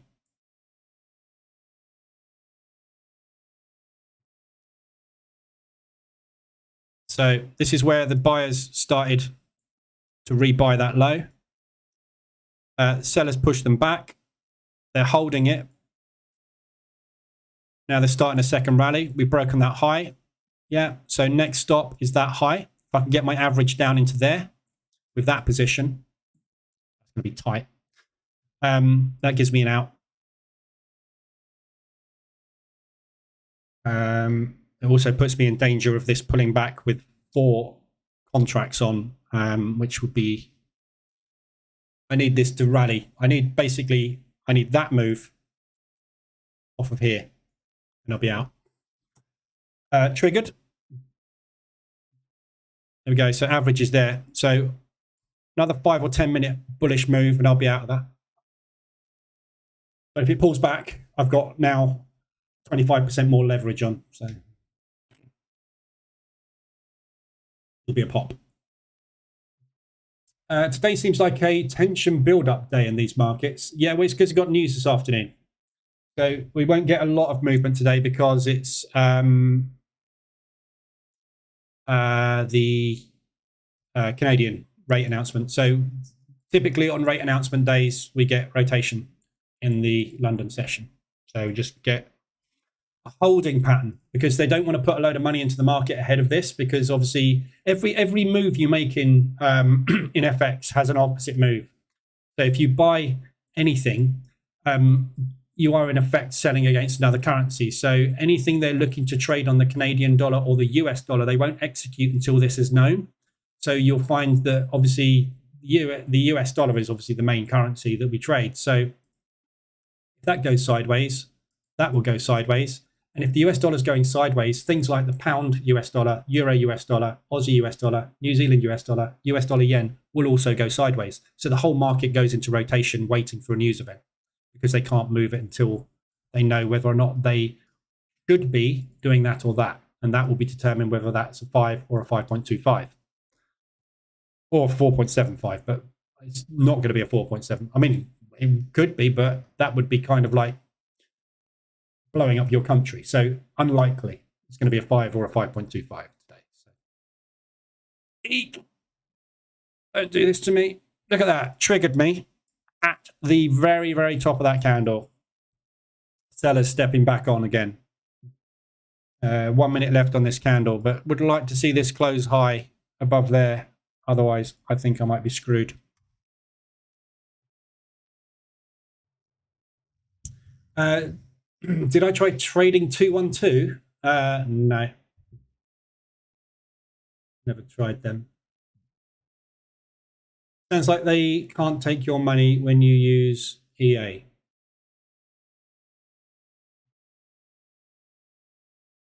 Don't know what you mean by that. But basically, you know, with an EA execution, obviously they can see your pending orders with an EA if you're using an EA. But if you're manually executing your orders, it's basically a case of you're in, you're out. So you're going back to the old days where we pressed buttons, which is, you know, there's nothing wrong with doing that at all. But you've got less chance of being manipulated if you're trading manually. EAs can obviously get manipulated if they use pending orders because they're affected by spread. You're affected by visual candlesticks when you're trading manually. So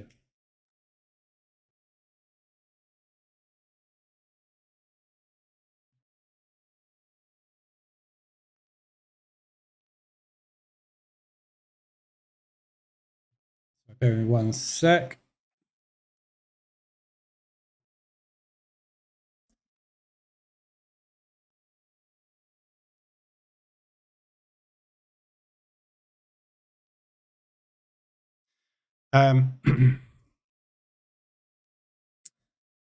So as you can see, I mean, nothing much is moving here. I was just watching this CAD yen.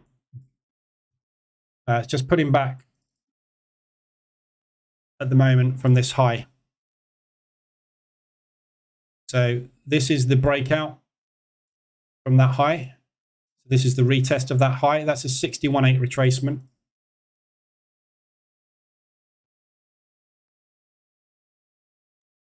So again, another reason to exit if you are short on that and want to get out.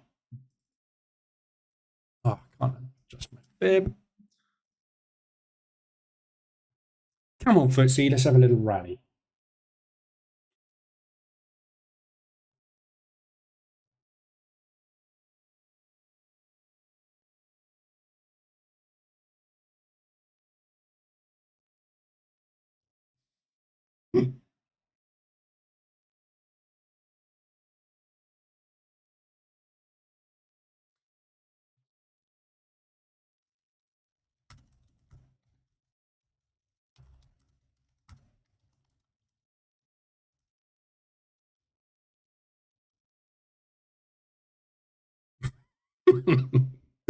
I'll have fun with him later.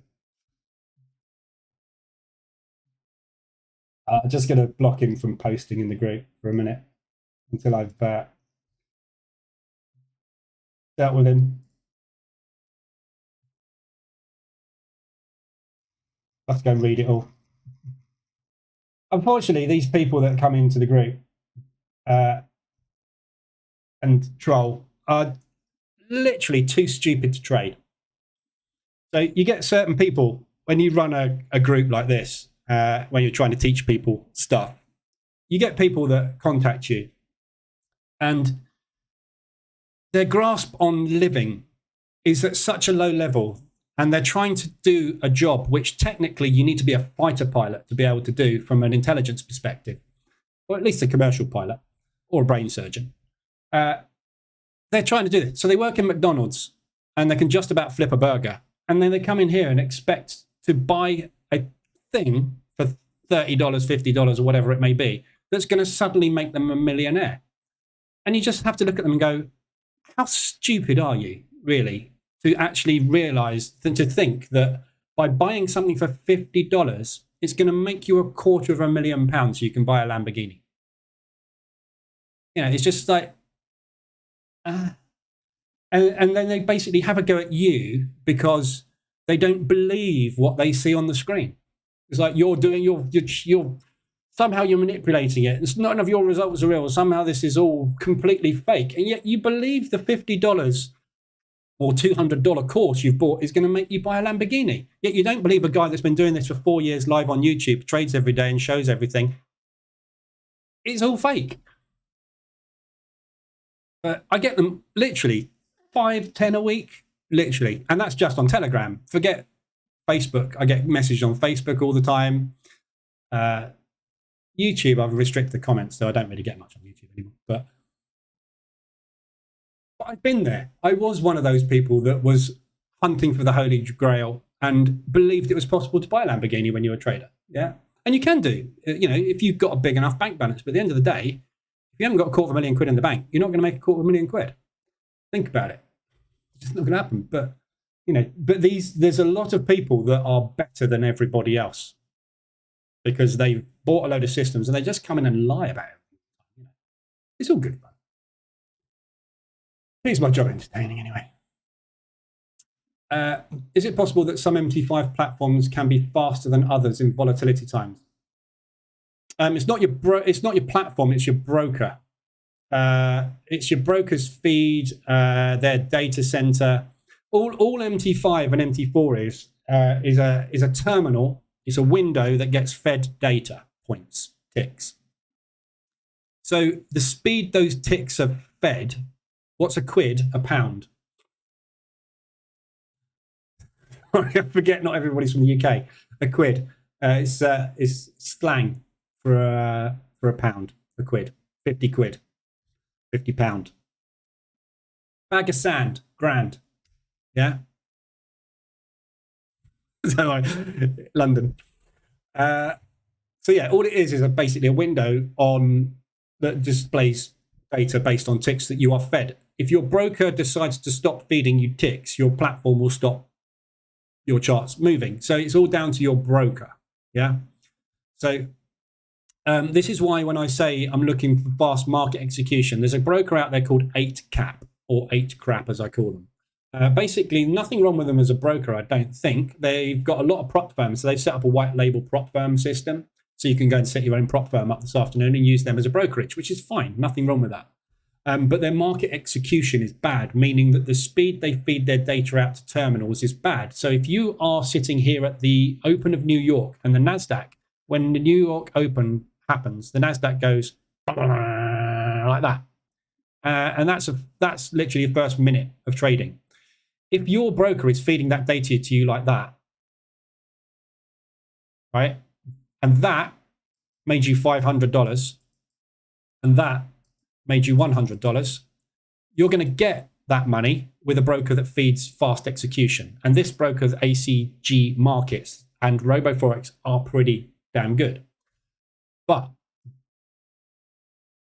brokers that are slow, you're not going to get those opportunities. So when you're scalping, you need fast order execution. So when you press that button, bang, you've got to be in the market straight away. Yeah. So when I place an order like this, yeah, it's in. Look, immediately it's there.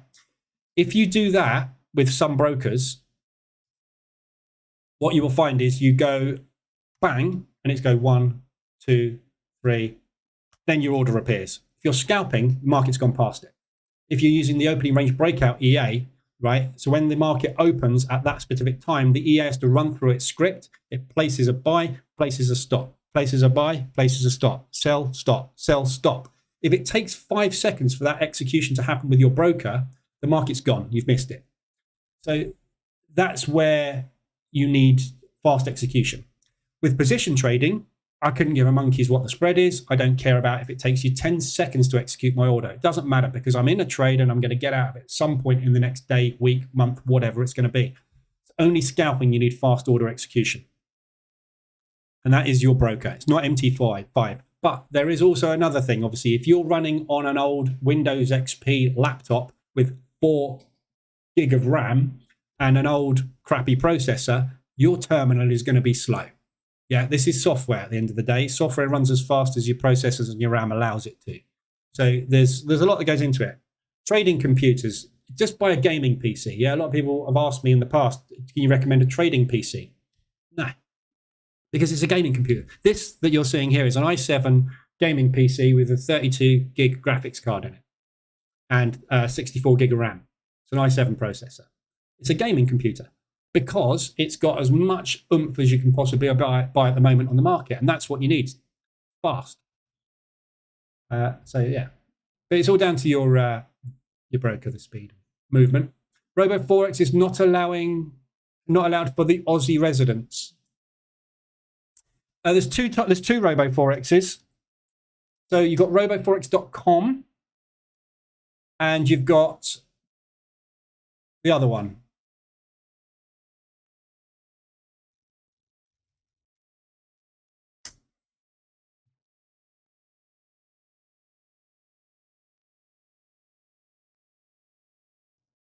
What's the other one?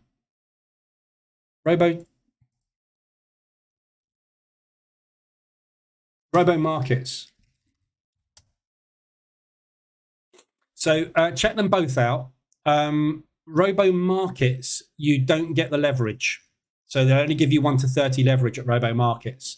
If you're scalping, it's not a problem. If you're position trading, you can't use it.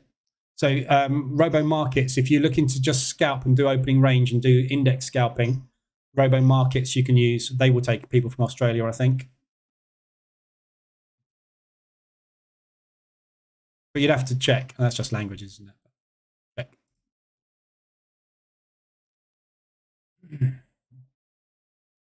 Astro, that's discrimination.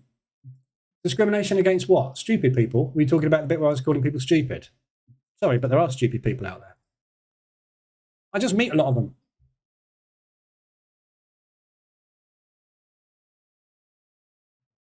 The one I checked is one on your screen. RoboForex, yeah.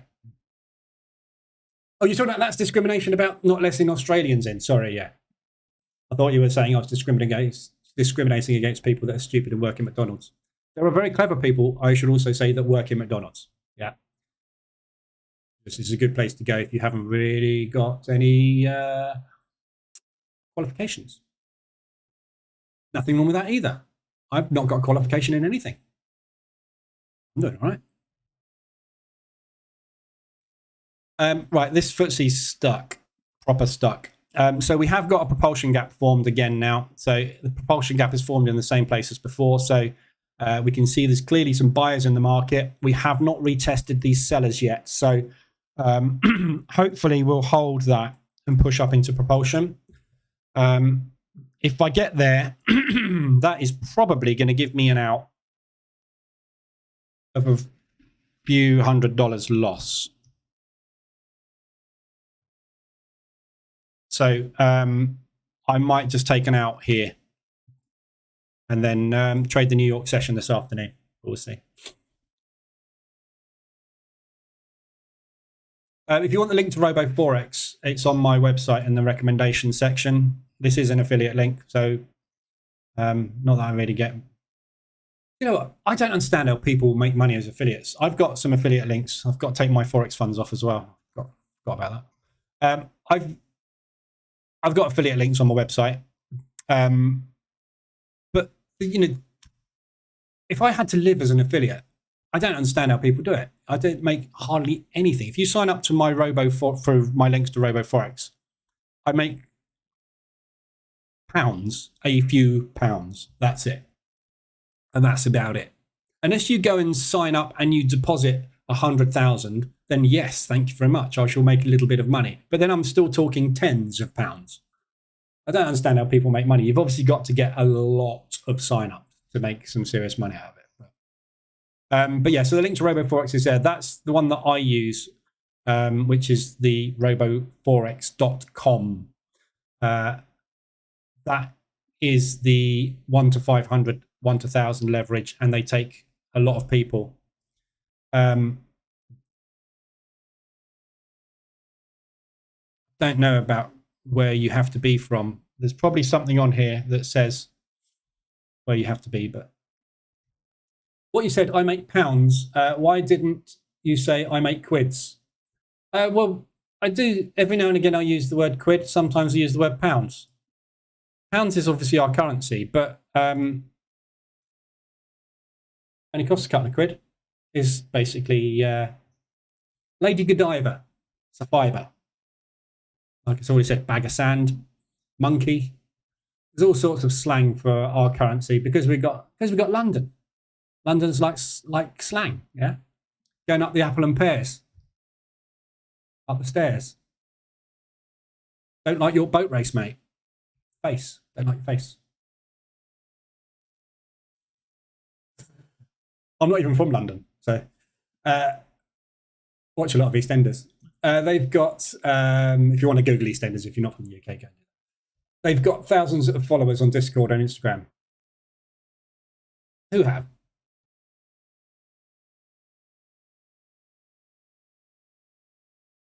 All I know about London is fish and chips and stabbings. Well, fish and chips isn't really from London. Fish and chips is from where I am, South Coast. Seaside resorts is where we have fish and chips. You've got Essex over by London. That's their closest thing to a seaside, but you know what I mean. Oh, affiliates. Yeah, they've got thousands of followers on Discord. Yeah, so people that make lots of money as affiliates. You need a lot of people, basically. It's fish and chips and stabbings, yeah. Where America has gun crime, we have stabbings. Thankfully, it's a lot less prevalent than the US's gun problem. Okay, we just retested that propulsion gap and rebought. So buyers are starting to make a bit of progress, but we've got to get through this area. So all I'm going to do with this FTSE trade is I'm just going to watch and look to get out of it. So basically, I've got 1,268 banked today. Is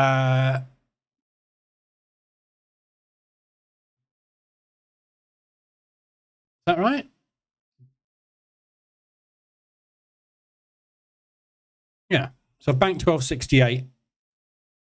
I'm sitting in 1,478 drawdown. Oh, damn, I had an exit there at break even, didn't I? I'm just trying to break even the trade. So yeah, if I can get this back up, sort of up to here anywhere, basically, I'll exit this and just call it a break even morning, I think. We might get a nice little pop like that. If we do get a little pop like that, which holds, I might hold it, because we are either going to test that, they're going to trigger the limit orders and push back, or we're going to test it, bounce off of it and pop through. If we pop through, obviously, it's going to be a nice profit. So I'll see how it goes. But at the moment, market's just gone to sleep. So stabbing is from London, definitely. Yeah. Stabbing's all over the country. We've had stabbings down here where I live. It's kids these days. The roadmen, isn't it? There's, in my day, we had different names for different types of people, and now we've got roadmen, and roadmen tend to go out and do nasty things. So learning all this because I've got teenage kids. Seems reaccumulating. So yeah, I'm just going to watch this FTSE. I just need a little push up. What I'll do, because this is prop, and I don't trade prop the same way as I do my own accounts. Because this is prop, the total investment I've got here is £180. Yeah. So this account's cost me £180, right? That's my total investment. If this goes down and blows the account, I lose 180 quid. If this pushes up to there, I pass stage 1 evaluation and move on to stage 2. That is my total investment in this. If this was my own account, I would be trading this very differently right now. Yeah. So because it's prop, you don't trade it in the same way. It's a demo account at the end of the day. And all it is doing is sitting here with the potential to get me through to a funded account. So I trade prop evaluation very, very loose and tight and free, because at the end of the day, my goal is not to do anything but meet the criteria they've set me, which is to make them £4,000 on a demo account. So this goes up, I make it. That goes down, I don't. That's my focus. Stage 2, I then trade a little bit tighter. Stage 3, which is funded, I then go into normal mode, because that's real money, basically. So you start trading a little bit different. I would have a lot less leverage on. The other thing about this company as well, which you need to be aware of, again, all these companies have got these rules which you suddenly find out about when you get funded. With these guys, when you get funded, you have a cap of 50 lots or contracts, contracts, these trading futures. But so on a 50k account, it's 25 lots. So the trade I've got on here, as you can see, is 100 lots. I wouldn't be allowed to do this on a funded account. I would only be able to trade with 12. God, I couldn't even do that, could I? I'd be having to trade with like 7, 7, 7, 7. So that's your opening range. I'd have 14 long, 14 short. I can't even do that. That's 28. So I can only trade 25. So restrictive. So I mean, they restrict the hell out of you when you get funded, because they want to make it as hard as possible for you to get it paid. I mean, this company is no different to my Forex funds. They are geared against you. Just pull back into propulsion.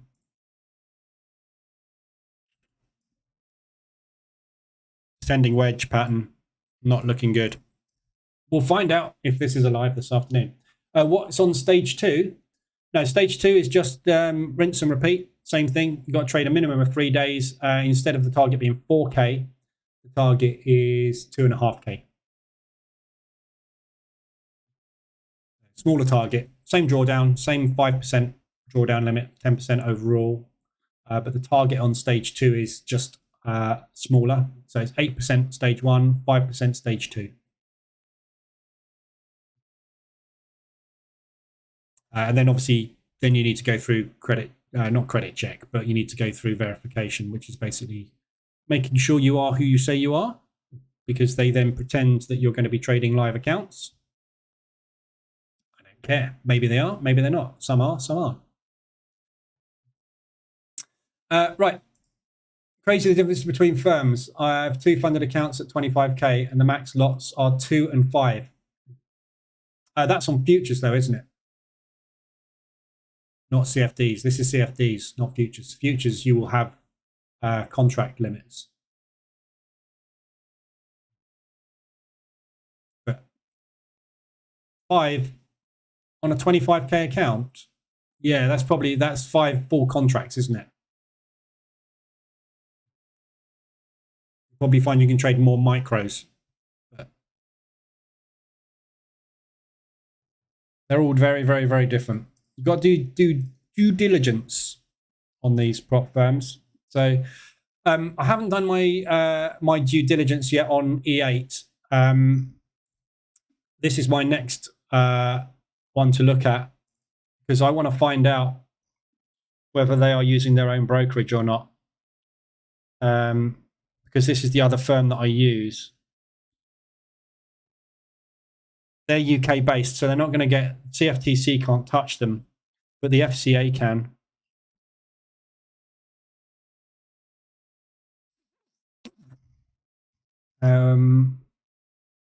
Top center.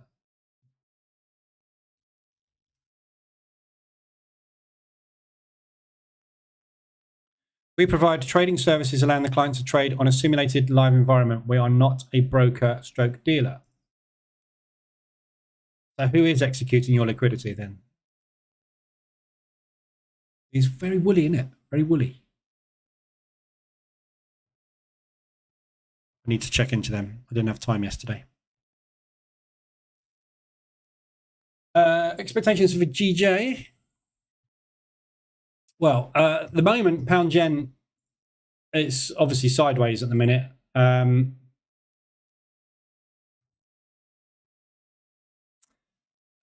It depends what the US dollar yen does, basically. So if the US dollar yen rallies, I would want to be shorting this. If the US dollar yen doesn't rally, I would want to be longing this, basically. So, but at the moment, it doesn't really matter, as you can see. So for the last 2 weeks, we are range bound, but we are contracting. So it's getting ready to break at some point. The pound is bullish. The yen is a mystery at the minute. Could go either way. So there's more chance of the pound rallying than dropping at the moment, because we've got a 0.5 to 0.75 interest rate rise coming over the next 2 months. So that should be bullish for the pound, but it's going to depend on what the CPI figures and everything comes out as. So I'd be looking for longs on the pound. However, if the US dollar yen rallies, the yen are going to intervene. The Japanese are going to intervene, which is going to drive the yen up, which will drive pound yen down. Everything will collapse by 400 to 600% of ADR if they do an intervention. But that's the if. The last time they scared the market into a drop. What we're seeing right now is exactly history repeating itself. Exactly. Yeah. Push to 145, scared the market, bang. Push to 145, market did what it was told. After the intervention, the market said, screw you, we're going to rally against you. Yeah. Then they went, no, you're not. We are definitely going down. Yeah. So either we are going to get a lower high and we're going to drop from here, or we're going to rally to 150. So the US dollar yen is what is going to control all the other yen pairs. So at the moment, it's very difficult. The bias on the pound is long, but the yen could go either way, dependent on what the US dollar does. So if the US dollar rallies, the yen will weaken. If the US dollar weakens, the yen will strengthen. So this afternoon, we've got the PMI figures coming out for the US dollar. We've got unemployment figures coming out and everything over the next few days as well. And we've got the Canadian rate, which will drive the US dollar as well. So basically, the pound yen is driven by the US dollar yen and the pound. So if the pound rallies, this will push. But if the pound is rallying at the same time the yen is rallying, this is not going anywhere. It will probably just go into a range, or it will slightly come down. So it's very, very difficult. Any yen pairs all year have been very difficult, because the fundamentals are, the yen fundamentals don't work the same as everybody else. The yen have had a negative 0.1 interest rate for 6 years. They haven't changed that interest rate. They're not planning on changing that interest rate either. They don't use interest rates to control inflation. They have other tools in their toolbox. Their unemployment's not doing bad. Their inflation is a bit high, but not doing bad. There's no reason for them to change this. So the yen gets pushed around by all the other currencies. However, because the Japanese do most of their business with the US area, or companies that trade in US dollars, if the US dollar yen gets too high, the Japanese start to lose money on import-export transactions. Therefore, they intervene to drive the yen higher. So it's driven by the US dollar yen, basically. So this is why most people tend to trade in the futures market and in hedges. They tend to trade the US dollar yen because that is the one that's in control, because US dollar moves the most of the market, and everything else gets pushed around by the US dollar yen. All the other yen crosses. So hard. If you're worried about intervention, just take shorts. You're safer taking shorts, because if this thing pushes and it's because of a yen drop, it's coming down at some point very, very fast and hard. Lots of good money making opportunities on these yens, but you can't time it. You have to sit and wait. I'm currently doing a combine on Top Step. Yeah. They have a lot size limit of 5 contracts. Yeah. Yeah, I've got a Top Step account. I haven't traded it this week. I need to, since I'm just not reset back from holiday yet properly. Just resetting some bits over there. Anyone tried Blue Guardian? Are you looking to trade, or are you looking to play a computer game? That's my only question.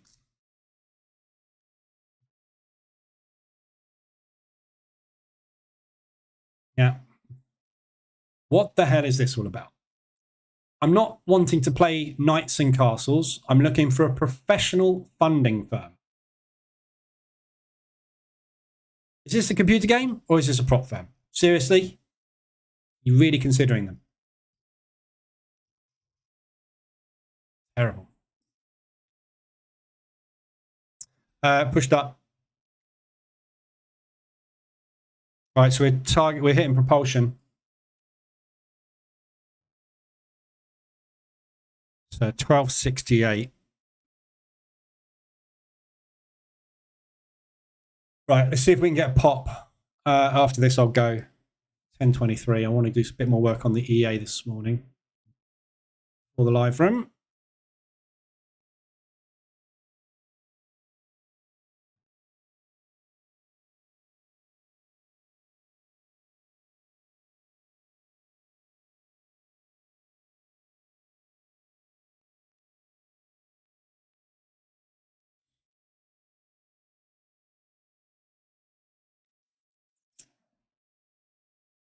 My E8 site, when I look at the Contact Us page, says their address is Dallas, Texas.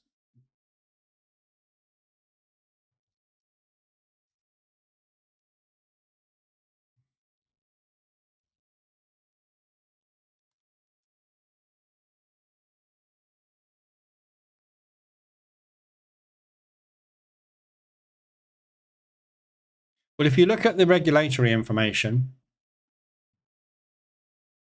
E8 Funding LLC and or E8 Funding Limited, with registered offices in England,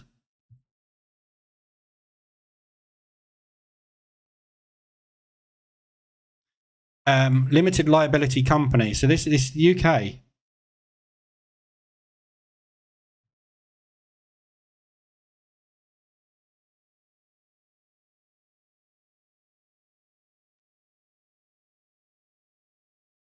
Yeah, look.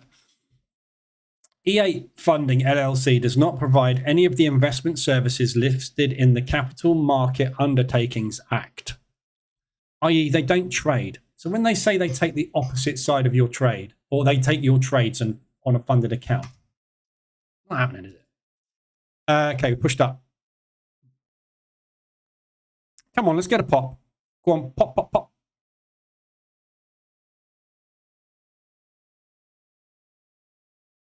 Selling into it. There we go.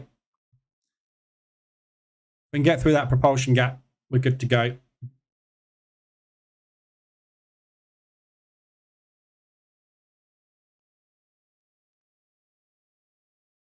I'm going to close this out here regardless on this 5-minute candle, just to get flat for the afternoon. Would be nice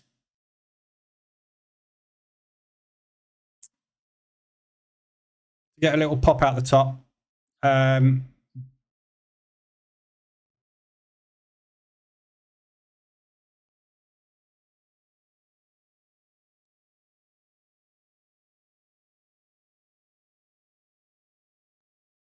We'll see.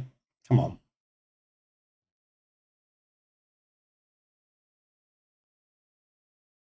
I close it out. Flat. Nearly flat. So $670 on the morning. Basically, I'm sitting at 53.3 or 53.3.5. So I need literally $650 odd this afternoon out of the afternoon session. So what I'll do this afternoon is just try and get. I'll probably trade the DOW and the NAS this afternoon.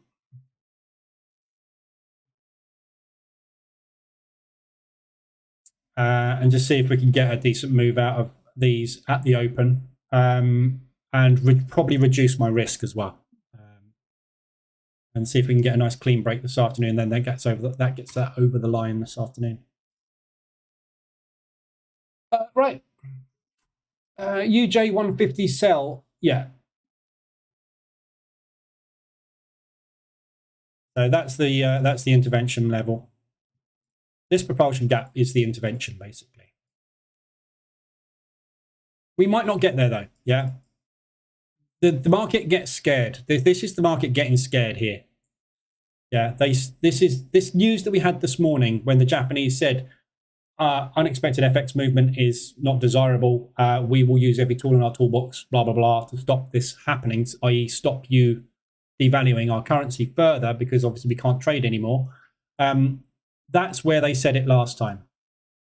That's what the market did. It was like, holy crap, watch out, they're going to hit us, boys, get out. So they were rallying, they were devaluing the yen, i.e. they were selling the yen, and then they bought the yen back to make profit. It's a normal move. It's just a 68 retracement move, normal profit take move. But they did it because they were warned. Yeah, they've been warned again. They may do it again. They may not. We don't know. If they don't, I'm scaling it up to there. If they do, I'm out. You can't foresee the future, but you can predict what the outcomes are and plan for them. That's all position trading is.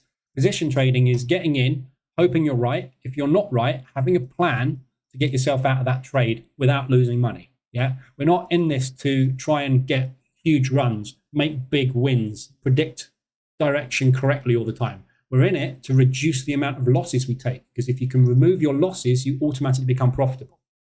That's the difference. We're not looking for the holy grail strategy that works with a 70% strike rate. We're looking to remove the losses we would usually take as a trader.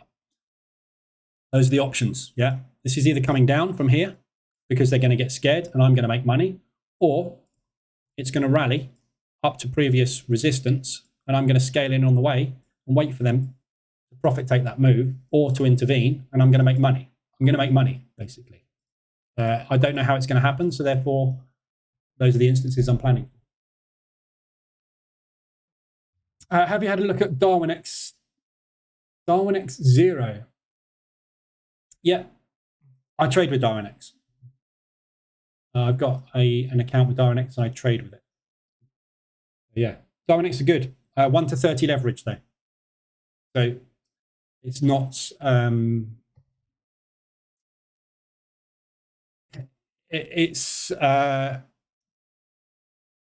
to make money with Darwin X as a Darwin, you need a lot of capital behind you. Yeah, if you've got a small capital account, they will invest in you, but it will take you. I had a Darwin for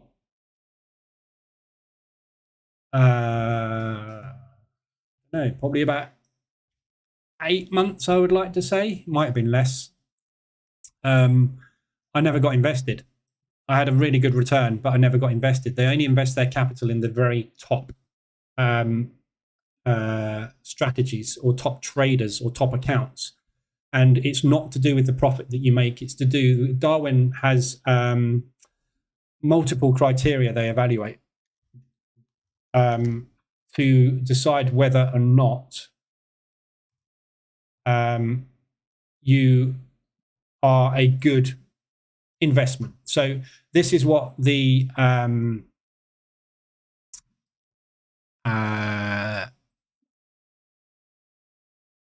yeah, there you go, Darwin X score. So this is so I talk about scorecarding a lot. Yeah, so we've got the scorecard on the website. Yeah, which is basically a shortened version of what the banks and institutions use to decide directional bias for hedging and investments. Yeah, so Darwin X work in the same way. They will look at your trading account and they will look at your return. They will look at all sorts of things within your account. Correlation, yeah, exposure. Read into that exposure. Your strategy. They will look for areas that you consistently rinse and repeat the same thing. So have you got a strategy that you're sticking to? They'll look at all sorts of things, how long you're in your trades for. So these metrics here, probably hover on them actually. There you go. Experience, market correlation, risk stability, risk adjustment, core strategy, all this sort of stuff goes in to create your Darwin X score. That is what decides whether or not you get investment.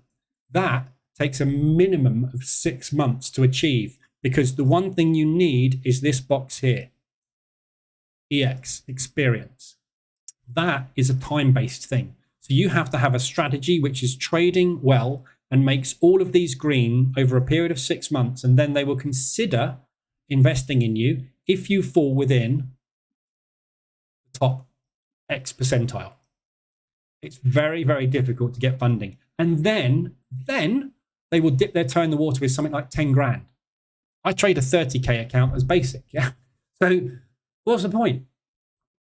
You know, it's a good little extra tool. But I have never got invested. I've got a profitable account that's been running on the S&P for ages. Look at this one here. Look at the returns.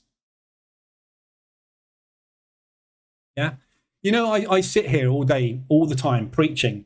You're never going to make 10% a month. You're never going to make 15% a month. You're never going to make Lamborghini money every month. Yeah. Look at this. This is a proper trading account, right? This is what they are looking for. Annual return, 9, 21, 14, 13, 22, 6. 125% return over 1, 2, 3, 4, 5, 6 years. This is a bloody good strategy and a bloody good Darwin, and they've got a lot of money, but it's only the 46th top strategy, right? I make on average around about 15% a month. My strategy is too high risk for them. Position trading, not interested. Yeah. Although I can demonstrate I can do a very high return, the strategy does not meet all of these criteria. So Darwin X is very, if you want to go and invest your own money, this place is absolutely fantastic. Yeah. If you invested in the top 20 Darwins, yeah. 8 years, 760% return. Absolutely fantastic. There's 34 million invested in this thing. This one, THA, has been #1 since I've known Darwin. I've been with Darwin for 10 years, maybe. THA has been there forever. Always. They're just a fantastic strategy. But look at the P&L, look at the profit curve, and look at the returns. Yeah. Yeah. 11s, 9s. You get the odd years where you're going to make a fortune, but the vast majority of strategy returns on an annual basis are 1 to 2% a month. That's what they're interested in. It's an investment platform. It's not a trading platform. If you want to make money to live on, you can't do those sorts of strategies. You're just not going to get the return on them. So $700 this morning. It's right there. The other account obviously was a straight in, straight out win today. What did I make today? Oh yeah, $800. So yeah, $800, $1,600 in total today. So I'll be back this afternoon at 2:20. We'll see what goes on with the rest of this market. We are pretty whippy today at the moment by the looks of things. We're not really going anywhere on anything much. A little bit of push on the euros, obviously off the back of Knott's statement this morning. But as you can see, we are in a holding pattern, and we will remain there until this afternoon at 3 o'clock with the Canadian dollar rates run out, and then we'll get the movement this afternoon. So be prepared for some ADR moves this afternoon and some RSI extensions. We should get some decent movement, and we'll see which way we go. Seems the DAX is still on holiday. Yeah, it is where everything's on holiday today. Until this afternoon. So I will leave you there. Anything you need, let me know. I'll go and deal with this gentleman. He hasn't responded to me, Mr. Pro TH Trading. I'll go and deal with him in the Telegram group. I like doing it. But yeah, anything you need, let me know. I'll be in Telegram. Otherwise, back this afternoon at 2:20 for the New York session, and back on Friday morning for Frankfurt at same time, 7:50 UK. Anything else you need, obviously, let me know in there. And I will decide about coming on and maybe doing every day again, and just doing the indices and a quick overview of position trading. Really, I think that's all we can do, isn't it? But at the moment, the dashboards, you know, when I come on days like this, there's nothing to do anyway, is it? So might as well just make money on the indices. All right, have a good one. Anything you need, let me know. Otherwise, I'll hopefully see you this afternoon at 2:20. Otherwise, I'll see you Friday morning. Have a good day.